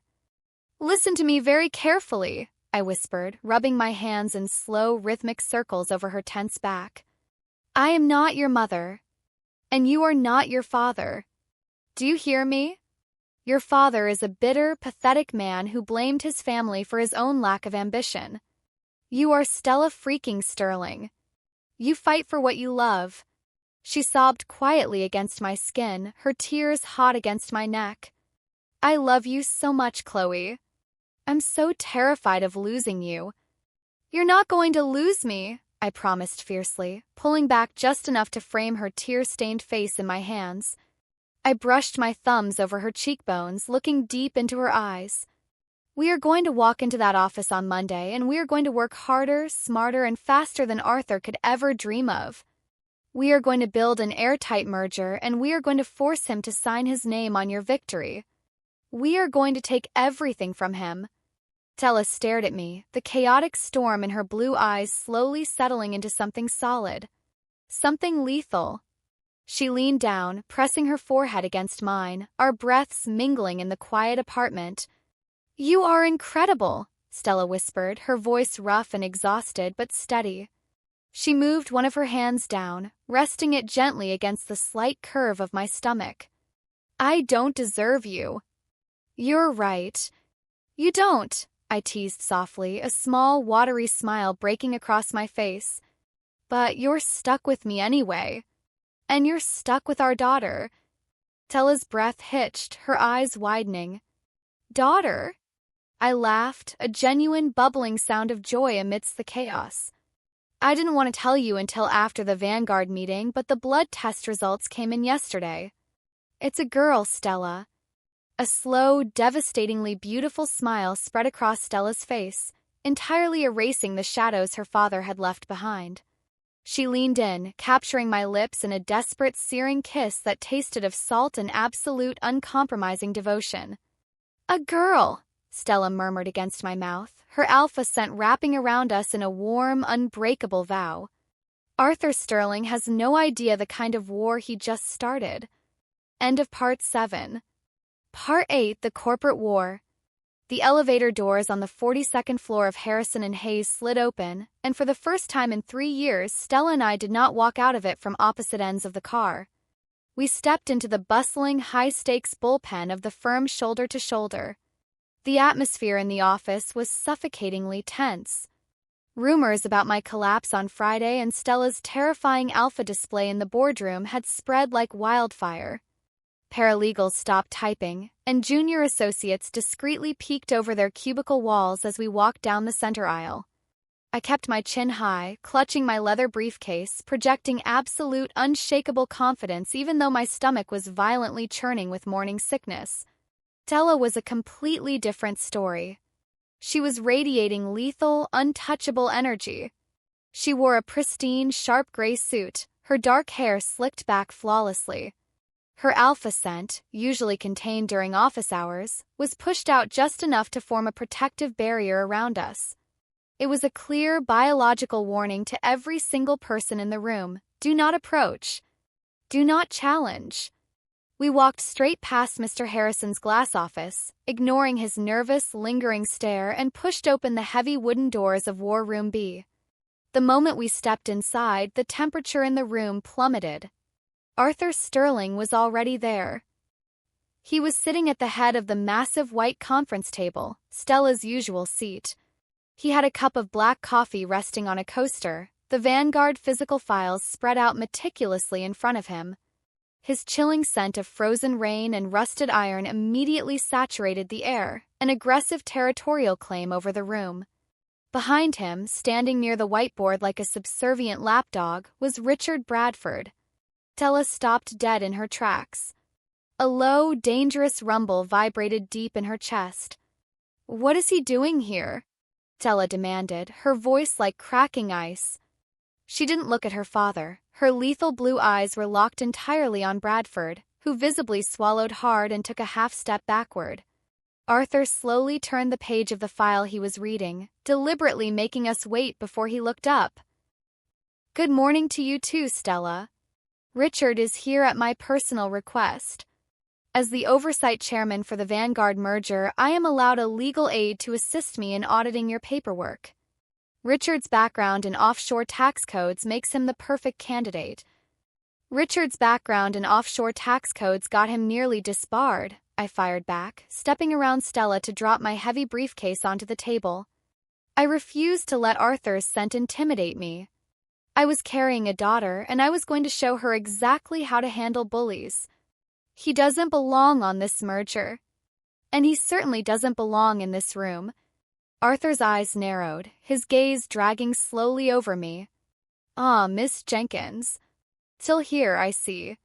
I assumed after your dramatic fainting spell on Friday, your delicate biology would require you to take an extended bed rest. My biology is perfectly fine, Mr. Sterling. My work ethic, however, doesn't allow me to sit back while mediocre men try to steal my billable hours," I replied smoothly, pulling out the chair directly to his right and sitting down with a crisp, professional snap of my files. Stella smirked, a flash of pure pride lighting up her blue eyes. She walked around the table, casually tossing Bradford's legal pad into the trash can without breaking stride, and took the seat right beside me. She leaned back, resting one arm casually over the back of my chair. It was a subtle, proprietary gesture that made my Omega instincts hum with satisfaction. "Let's get one thing straight, Arthur," Stella said, dropping the familial title entirely. "You are here to review the documents before we present them to Marcus Vanguard. That is your only function. You do not draft, you do not strategize, and you absolutely do not bring this parasite," she pointed a sharp finger at Bradford, "into my war room again. If he touches a single piece of Vanguard's intellectual property, I will have security physically drag him out of the building." Arthur's jaw tightened. He closed the file in front of him, leaning forward, resting his elbows on the table. The father-daughter resemblance was uncanny, but where Arthur looked bitter and cold, Stella looked entirely alive, fueled by a protective fire that made her unstoppable. "Very well," Arthur sneered. "Show me what you have, then. Let's see this brilliant, flawless Irish shell corporation Ms. Jenkins bragged about. Vanguard wants a risk assessment by noon. Impress me." For the next 4 hours, War Room B became a bloody corporate battlefield. Arthur threw everything he had at us. He cited archaic FTC precedents, attempted to poke holes in the international labor laws regarding server farms, and aggressively questioned the structural integrity of the asset transfers. He specifically targeted me, constantly interrupting my sentences and releasing short, sharp bursts of alpha pheromones designed to make an Omega stumble, lose their train of thought, and submit. But every time he pushed, I pushed back harder. I knew the Vanguard code inside and out. I countered his 2018 FTC precedent with a 2022 appellate court ruling. I dismantled his labor law argument by referencing the specific tech exemption clauses in the Irish National Registry. I was a machine, my legal mind operating at a terrifying speed. And whenever Arthur tried to corner me, Stella was right there. She didn't jump in to save me like a fragile damsel. She knew I didn't need that. Instead, she flanked my arguments, seamlessly picking up my legal reasoning and delivering the final, crushing blows with her signature, ruthless courtroom aggression. We moved in perfect tandem, an intricate, devastating dance of intellectual warfare that left Bradford frantically taking notes just to keep up with us. By 1 p.m., the whiteboard was covered in my handwriting, detailing the absolute, undeniable legality of the merger structure. Arthur stared at the board, his face pale, his lips pressed into a thin, furious line. He had spent 4 hours trying to break us apart, trying to prove that our bond made us distracted and weak.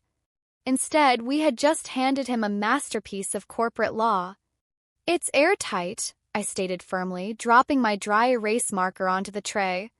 I leaned against the table, crossing my arms over my chest, hiding the fact that my lower back was aching fiercely from standing so long. "The FTC won't even be able to open an inquiry without violating international jurisdiction." Stella looked at her father, a dark, victorious smirk playing on her lips. "I believe you have a risk assessment to report to Marcus Vanguard, Arthur. You can tell him the path is clear." Arthur stood up slowly, buttoning his suit jacket. He didn't look defeated.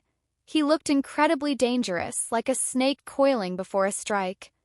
"The legal structure is adequate," Arthur conceded, the words clearly tasting like ash in his mouth. "But the law isn't the only hurdle in a multi-billion-dollar merger.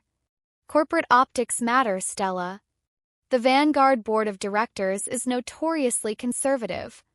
They demand absolute stability from the teams handling their assets." He picked up his briefcase, his icy blue eyes shifting from Stella to me, lingering on my stomach for a second too long. "I have requested an emergency HR audit of the lead legal team," Arthur said casually, though the malice in his voice was deafening. "According to Harrison and Hayes Company policy, any interpersonal relationships that could cause a conflict of interest must be disclosed to the client's board of directors. If the Vanguard board discovers that their lead attorneys are romantically entangled and expecting a child, they will view it as a massive liability. They will pull the account before the ink on this brilliant Irish structure is even dry." My blood ran completely cold. The room spun slightly. "You wouldn't," Stella growled, stepping forward, her alpha presence exploding outward in a wave of dark, threatening pressure. "If you expose us, the merger dies. Vanguard loses billions, and you fail your oversight duties. I will simply tell Marcus that I uncovered a fatal ethical violation and recommend he transfer the account to Richard," Arthur replied with a chilling, hollow smile. "I win, Richard gets the promotion, and the two of you get fired for violating firm fraternization policies. I told you, Stella. I will not let you ruin your career over a biological mistake. You will thank me for this one day." Arthur turned on his heel and walked out of the war room, Bradford scurrying quickly behind him like a frightened rat. The heavy door clicked shut, leaving Stella and me standing in absolute horrifying silence. My knees finally gave out. The adrenaline crash hit me like a freight train, and I sank heavily into my chair, burying my face in my trembling hands. A wave of intense nausea rolled over me, accompanied by a sharp, cramping ache in my lower abdomen that made me gasp. Chloe! Stella was instantly at my side, dropping to her knees on the floor next to my chair. Her hands were on my thighs, her blue eyes wide with pure, unadulterated panic. Hey, breathe. Just breathe, sweetheart. Are you in pain?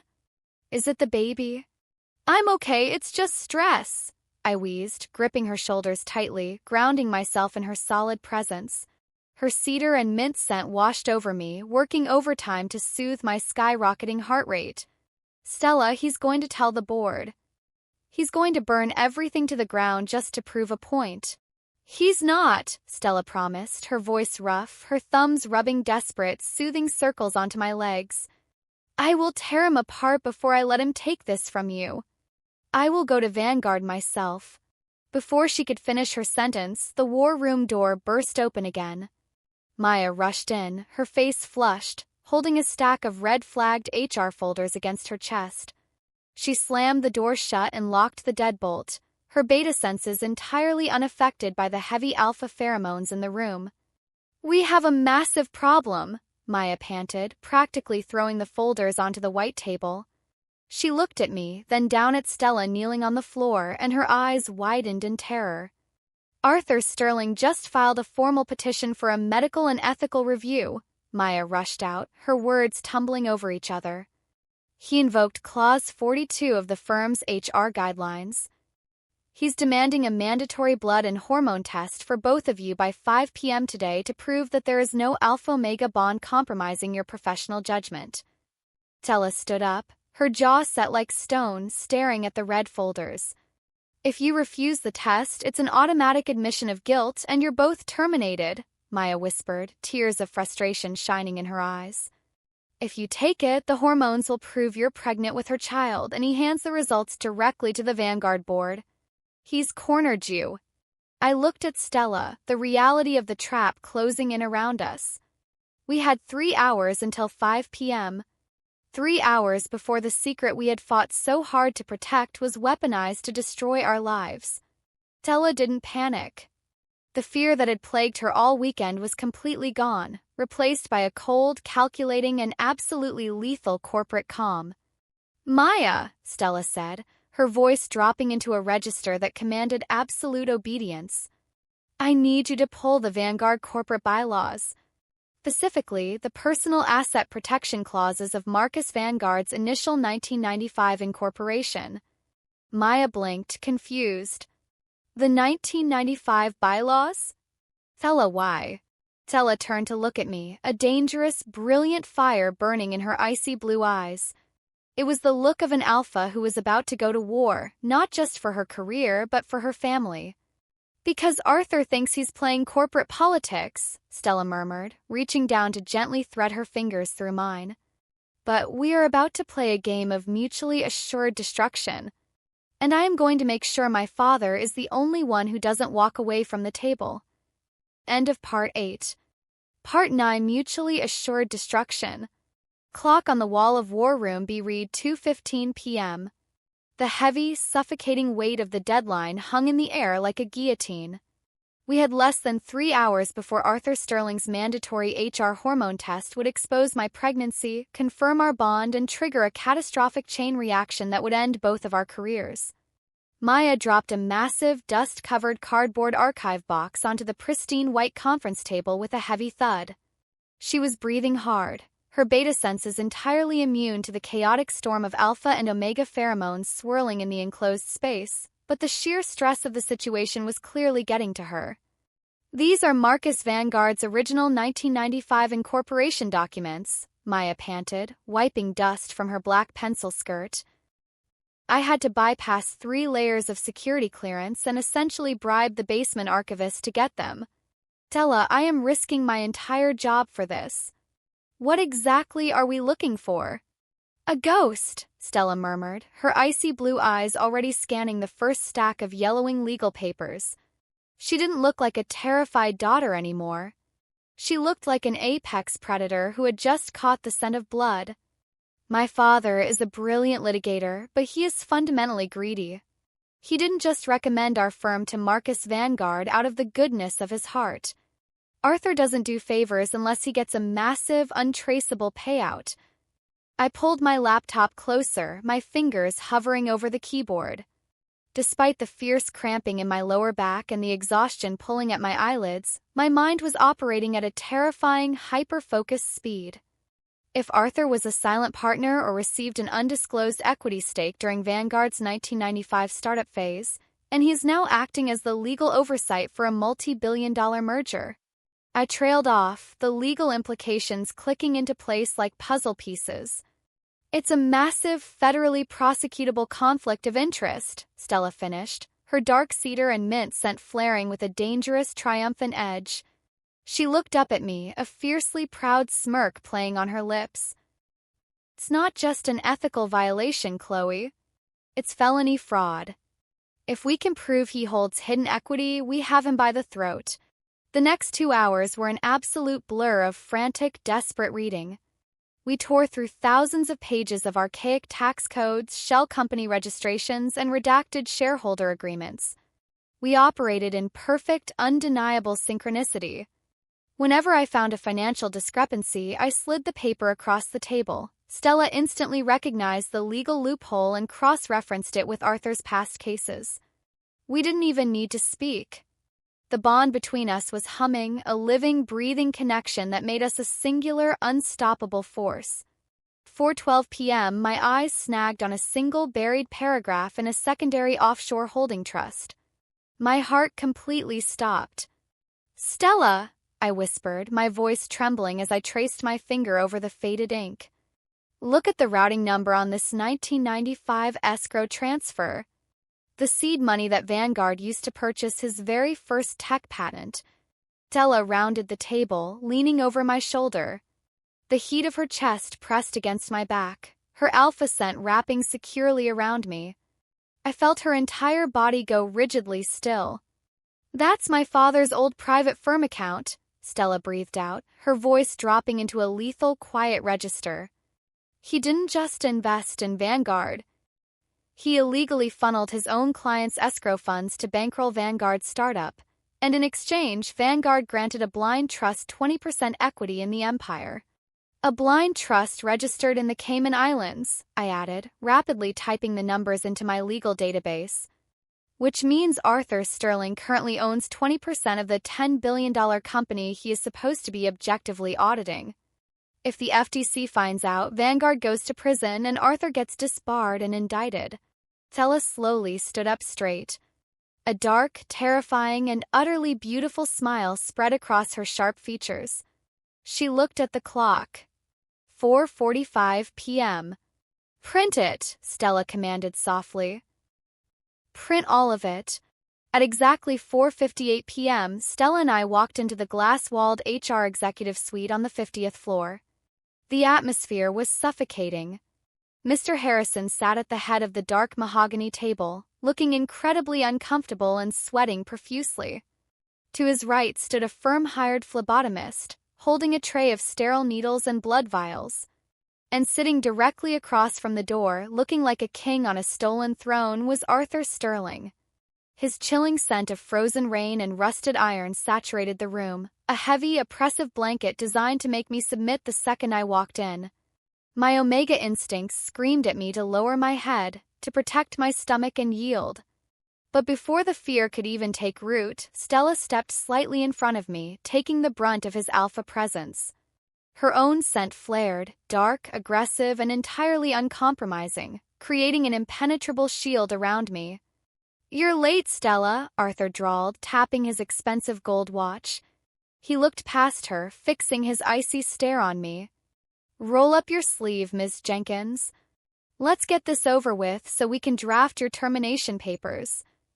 "We won't be taking any tests today, Arthur," Stella said. Her voice wasn't a yell. It was calm, chillingly quiet, and carried the weight of an absolute executioner. She walked to the table and dropped a massive, thick black binder right in front of him. The heavy thud echoed in the silent room. Arthur frowned, looking down at the binder but refusing to open it. This is not a negotiation. You will comply with Clause 42 or you will be fired on the spot. Harrison, back me up.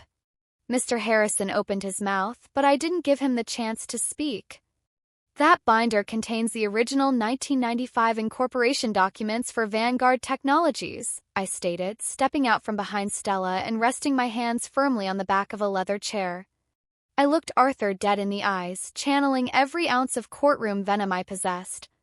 Specifically, it contains the routing numbers proving you committed felony escrow fraud to bankroll Marcus Vanguard, in exchange for a 20% hidden equity stake. Arthur's face instantly lost all its color. The smug, arrogant smirk was wiped away, replaced by a look of profound, paralyzing shock. Mr. Harrison gasped, shooting out of his chair.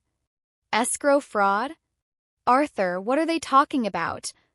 It's a lie, Arthur snapped, though his voice wavered, his icy blue eyes darting frantically to the closed binder. They're bluffing. They fabricated documents to save their own skins. Turn to page 42, Arthur, Stella challenged, leaning over the table, bringing her face inches from his. The sheer dominance radiating from her was magnificent. She was no longer the terrified daughter. She was the most dangerous alpha in the room. Look at your own signature. Look at the Cayman Islands routing numbers. It's a flawless paper trail of your federal crimes.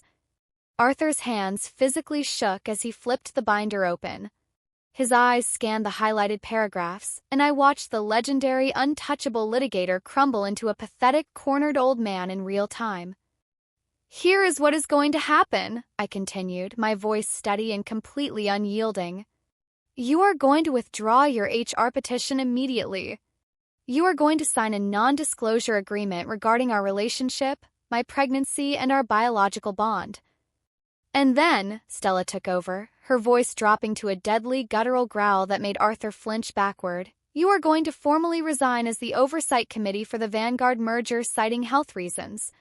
You will walk out of this building and you will never ever come near my Omega, my child, or my career again. Arthur looked up, his chest heaving, his pheromones spiking in a chaotic, desperate attempt to regain control. If you expose me, you expose Vanguard. The merger dies anyway. You lose everything. Try me, Stella whispered coldly. My career is built on my own brilliance.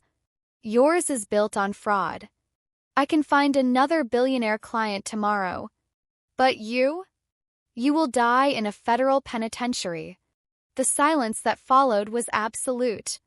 Arthur looked at Mr. Harrison for help, but the firm's managing partner had already backed away, his hands raised in surrender, desperate to distance himself from the radioactive fallout of federal fraud. Arthur was entirely, utterly alone. With a shaking, defeated hand, Arthur reached into his suit jacket and pulled out his gold fountain pen. He didn't say a single word as he signed the withdrawal of the HR petition, followed by the NDA we had drafted, and finally, his immediate resignation from the Vanguard account.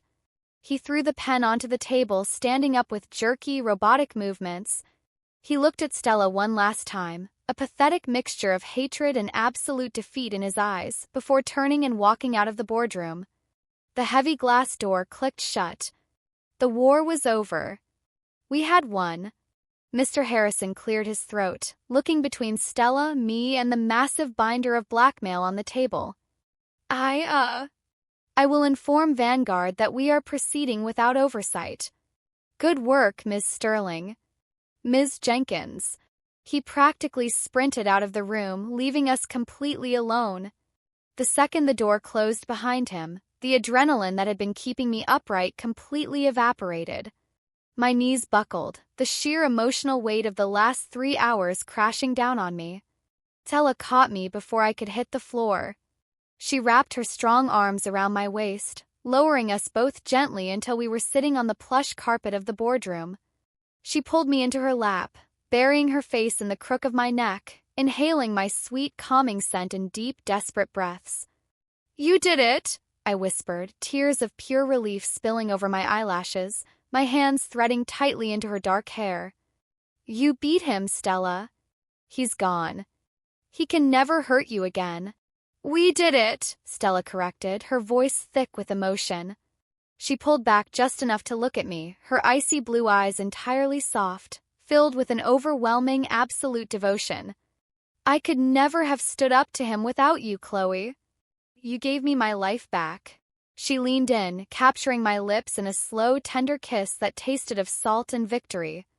All the fear, the hiding, the corporate warfare, it melted away, leaving only the fierce, undeniable reality of our bond. Suddenly, a sharp, distinct flutter erupted low in my abdomen. I gasped, pulling back from the kiss, my eyes flying wide open. Stella froze instantly, the alpha panic returning in a flash. What? What is it? Are you in pain? No, I breathed out, a wet, watery laugh escaping my lips. I grabbed Stella's hand, pressing her warm palm flat against my slightly rounded stomach. Just wait. Give it a second. We sat there in breathless silence on the boardroom floor. And then, clear as day, a small, undeniable thump pushed back against Stella's palm. Stella's jaw dropped. The fierce, untouchable senior associate let out a choked, beautiful sob, tears instantly streaming down her sharp cheekbones. She stared at my stomach, completely captivated, her thumb gently stroking the fabric of my dress. She's kicking, Stella whispered reverently, leaning down to press a soft, lingering kiss right over the spot where our daughter had moved. She looked up at me, the love in her eyes so profound it physically took my breath away. She knows we won. I smiled, running my fingers through her hair. We had survived the Vanguard trap. We had vanquished the ghosts of her past. But looking into Stella's eyes, I knew the greatest chapter of our story hadn't even begun yet. End of Part 9. Part 10, the final verdict. 5 months later, the world looked entirely different. The Vanguard merger had officially closed the previous Tuesday. It was the largest, most lucrative corporate tech acquisition in the history of the East Coast, and it had gone off without a single hitch. Mr. Harrison, true to the terrifying leverage we held over him, had stood in front of the entire firm and proudly announced our promotions. 26 and 30 years old respectively, Stella and I were the youngest senior partners in the history of Harrison and Hayes. But as I stood in the center of the massive, sun-drenched nursery in the Brooklyn Heights brownstone Stella had bought for us, the corporate victories felt like distant background noise. I was 38 weeks pregnant. My belly was massive, a beautiful, heavy sphere that made my lower back ache constantly and my center of gravity entirely unpredictable. I was resting my hands on the edge of a pristine white crib, watching the afternoon sunlight filter through the sheer curtains, when 2 strong arms wrapped securely around my waist from behind. The heavy, intoxicating scent of dark cedar and crushed mint washed over me immediately. Stella pressed a soft, lingering kiss to the curve of my neck, her hands gently resting over mine on the edge of the crib. "You're nesting again," Stella murmured, her voice a low, vibrating hum that made my Omega instincts purr in absolute contentment. She was wearing soft gray sweatpants and a simple black t-shirt, her dark hair pulled up into a messy bun. The ruthless, untouchable corporate shark was entirely gone, replaced by a fiercely devoted, ridiculously soft alpha who hadn't let me out of her sight for the last 3 weeks. "I was just making sure the mattress is perfectly flat," I defended weakly, leaning my heavy weight back against her solid chest. "And checking the mobile. Did you make sure the screws were tight?" "I tightened them 3 times, Chloe. If an earthquake hits New York, that mobile is the only thing that will survive," Stella laughed softly, her hands sliding down to cup the heavy underside of my stomach. As if on cue, our daughter let out a sharp, rolling kick directly against Stella's palm. Stella's breath hitched, the awe never fading, no matter how many times she felt it. "Hey in there," she whispered, her voice dropping into a tender, reverent register. "You need to take it easy on your mother, little one. We're almost at the finish line." I turned in Stella's arms, looping my hands loosely around her neck. I looked up into her striking blue eyes, taking in the absolute peace that had settled over her features. The shadows her father had cast over her life were completely eradicated. We hadn't heard a single word from Arthur Sterling since the day we banished him from the boardroom. He had vanished into forced retirement, taking his toxic resentment with him. "Stella," I said softly, my voice suddenly thick with emotion. I reached up, my thumb gently tracing the sharp line of her jaw. "Claim me." Stella completely froze. The warm, relaxed atmosphere in the nursery instantly shifted. Her alpha pheromones flared, a sudden spike of primal instinct clashing with her deep-seated intellectual fears. "Chloe," Stella whispered, taking a half-step back, though her hands remained firmly on my waist. "We talked about this. You don't need a bite mark to prove that we're together. I am never leaving you. I don't want you to ever feel like you're trapped by biology." "I'm not trapped," I replied fiercely, closing the microscopic distance between us again. I refused to let her pull away. For 3 years, I thought bonds were biological cages meant to keep Omega subservient. But that was before I knew what a real bond felt like. That was before you. I tilted my head to the side, deliberately exposing the sensitive, unmarked scent gland on the curve of my neck. My heart was hammering a frantic, beautiful rhythm. "I am not your mother, and you are not your father," I reminded her, repeating the vow we had made in my old apartment months ago. "I am choosing this. I am choosing you. I want the world to look at me and know exactly who I belong to, Stella." "Please." Stella stared at my exposed neck, her chest rising and falling with heavy, jagged breaths. The internal war between her childhood trauma and her overwhelming love for me played out in her icy blue eyes. But as she looked at me, at the absolute unwavering trust in my gaze, the last of her walls finally crumbled into dust. "You are my entire world," Stella rasped, her voice dropping into a guttural, possessive growl that sent a liquid heat straight to my core. She stepped flush against me, one hand tangling in the hair at the nape of my neck, the other resting protectively over our unborn daughter. She leaned down, her lips brushing against the sensitive skin of my scent gland. I gasped, my hands gripping the fabric of her t-shirt. And then she bit down. Pain was a sharp, fleeting pinch, instantly swallowed by an explosion of pure, unadulterated color and light. The biological bond snapped into place like a puzzle piece finding its home. I felt her in my blood, in my bones, in the very air I was breathing. I could feel her fierce, overwhelming love for me, her desperate need to protect our family, and the profound, staggering relief that she was finally entirely mine. I cried out, tears spilling over my eyelashes as my knees went weak. Stella caught me effortlessly, holding me against her chest as our scents permanently intertwined, no longer just cedar and mint, but a rich, beautiful blend of deep forest and sweet vanilla. We were one. "I've got you. I'll always have you," Stella murmured against my healing skin, her own tears hot against my neck. 2 a.m. the following morning, the world exploded into chaos. I woke up to a contraction so fierce and violent it felt like a heavy iron band tightening around my spine. I let out a sharp, breathless cry, my hands instinctively flying to my stomach. Stella was awake and moving before my eyes were even fully open. The bond between us was singing with high-alert alpha protectiveness. "I'm here, I'm right here," Stella said, her hands hovering over me, her eyes wide with focused intensity. "Is it time? Did your water break?" "It's time," I gasped out, gripping the bedsheets as another wave of agonizing pressure rolled through my abdomen. "Stella, it hurts." "I know, baby, I know." "I've got you," she promised. The next 10 hours were an absolute blur of hospital lights, sterile delivery rooms, and blinding, exhausting pain. The only thing that kept me tethered to reality was Stella. She never left my side for a fraction of a second. When the contractions ripped through me, she held my hands so tightly her knuckles were white. She flooded the hospital room with her calming pheromones, actively pushing back the sterile, terrifying scents of the medical equipment. She was my anchor in the storm. "You're doing so beautifully, Chloe." "You are so strong," Stella murmured against my sweat-dampened forehead, her voice rough with unshed tears as Dr. Patel instructed me to push for the final time.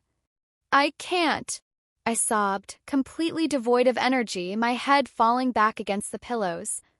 Yes, you can, Stella commanded gently, her blue eyes locking onto mine with that same fierce, unyielding determination she used to win impossible court cases.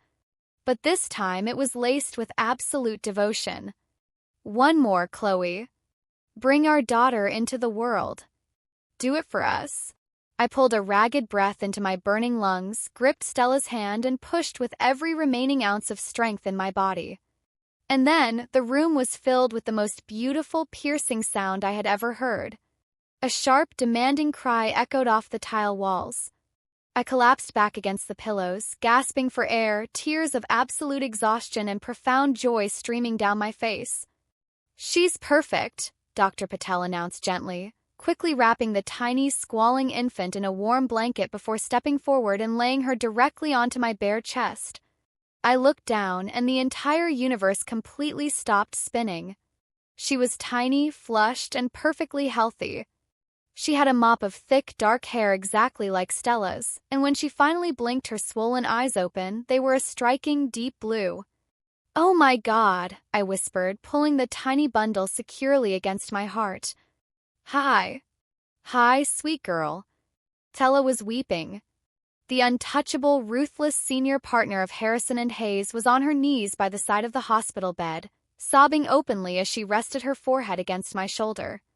She reached out with a trembling finger, gently stroking our daughter's impossibly soft cheek.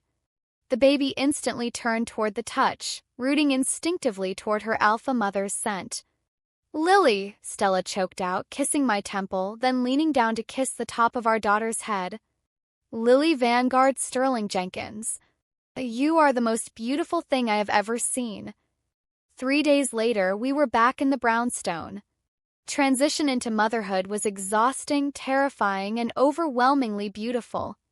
The firm had granted us both a 6-month, fully paid maternity leave, a term we had viciously negotiated into our new senior partner contracts. It was late in the evening. Lily was asleep in the center of our massive king-sized bed, surrounded by a fortress of pillows. I was sitting cross-legged next to her, wearing one of Stella's oversized button-down shirts, utterly exhausted but entirely at peace. The bedroom door opened and Stella walked in. She was carrying 2 mugs of decaf tea, her eyes entirely fixed on the beautiful, quiet domestic scene in front of her. She set the mugs on the nightstand and climbed onto the bed, carefully maneuvering around our sleeping daughter until she was sitting directly facing me. "She has your stubborn chin," Stella whispered, reaching out to brush a stray lock of blonde hair behind my ear. "And she has your terrifying glare when she's hungry," I laughed softly, leaning into her touch. Stella smiled, but her icy blue eyes were suddenly very serious. She took a deep breath, the cedar and mint scent in the room spiking with a sudden wave of nervous, hopeful energy. 3 years ago, I promised myself I would never fall in love because I thought love was a biological weakness, Stella said quietly, her thumb gently tracing my jawline, right above the healing-claiming mark she had given me. "Then you walked into my firm and you challenged every single thing I thought I knew about the world. You didn't submit to me. You fought me. You matched my fire with your own." My breath hitched. "Stella, I didn't claim you because biology demanded it, Chloe.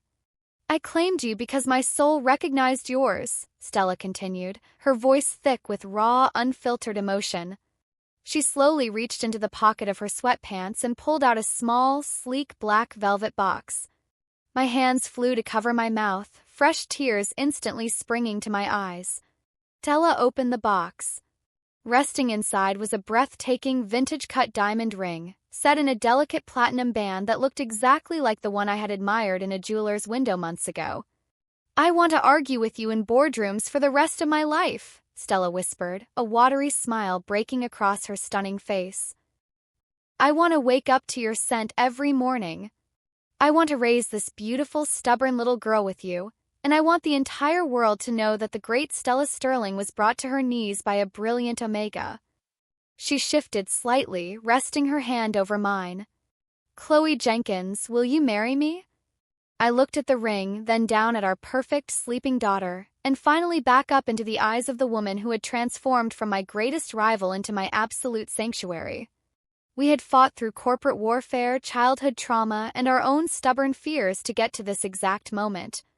Yes, I sobbed, throwing my arms around her neck and burying my face in her shoulder. Yes, you arrogant, brilliant, beautiful alpha. I will marry you. Stella let out a shaky, triumphant laugh, wrapping her arms tightly around my waist and pulling me into a deep, desperate kiss. Our scents mingled in the quiet bedroom, a permanent, unbreakable promise of safety, loyalty, and love. The rivalry was dead. But our family had just begun. End of story. Wow. Just wow. Take a deep breath with me, everyone, because that was an absolute roller coaster of emotions. We made it to the end, and I just have to talk about what we all just experienced. It's your host from your GL girlfriend, and my heart is literally still racing. From the very first moment Chloe looked at that positive pregnancy test in the cold, fluorescent-lit bathroom, the tension was completely off the charts. We all love a good enemies-to-lovers trope, but adding the secret pregnancy, the high-stakes corporate law environment, and those intense alpha-omega dynamics took the drama to a whole new level. Let's break down that character development for a second because it was phenomenal. Chloe is such a powerhouse. She didn't just submit or let Stella's dominant alpha status control her life.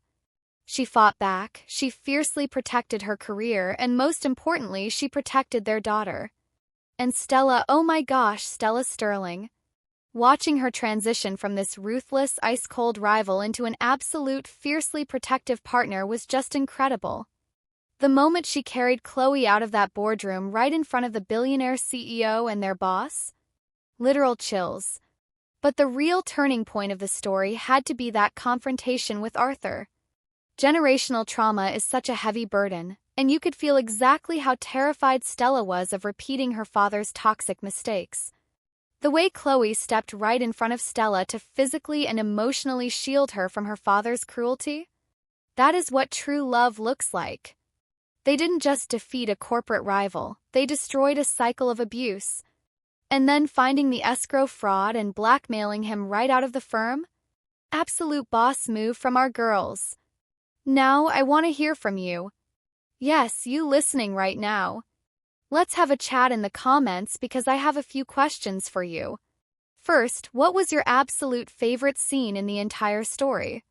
Was it the intense confrontation in the war room, the dramatic boardroom collapse, or that beautiful emotional claiming scene in the nursery at the end? Second, let's be honest. If you were in Chloe's shoes, would you have tried to hide the pregnancy to save your career? Or would you have marched up to your rival and told her right away? And finally, what did you think of the proposal? Did you expect Stella to be the one to get down on one knee? Drop your answers down below. I absolutely love reading your thoughts, and I will be replying to as many comments as I can. If this story had your heart fluttering, gave you butterflies, and kept you on the edge of your seat until the very last word, please do me a massive favor. Hit that like button right now. It takes 1 second and it really helps the channel grow. And if you haven't already, make sure to click subscribe and turn on the notification bell so you never miss another upload from your GL girlfriend. We have so many more angsty, romantic, and thrilling girl love stories coming your way, and trust me, you do not want to miss them. Thank you so much for watching, listening, and experiencing this incredible journey with me today. Your support means the absolute world to me. Stay safe, stay romantic, and I will see you in the next video. Bye for now.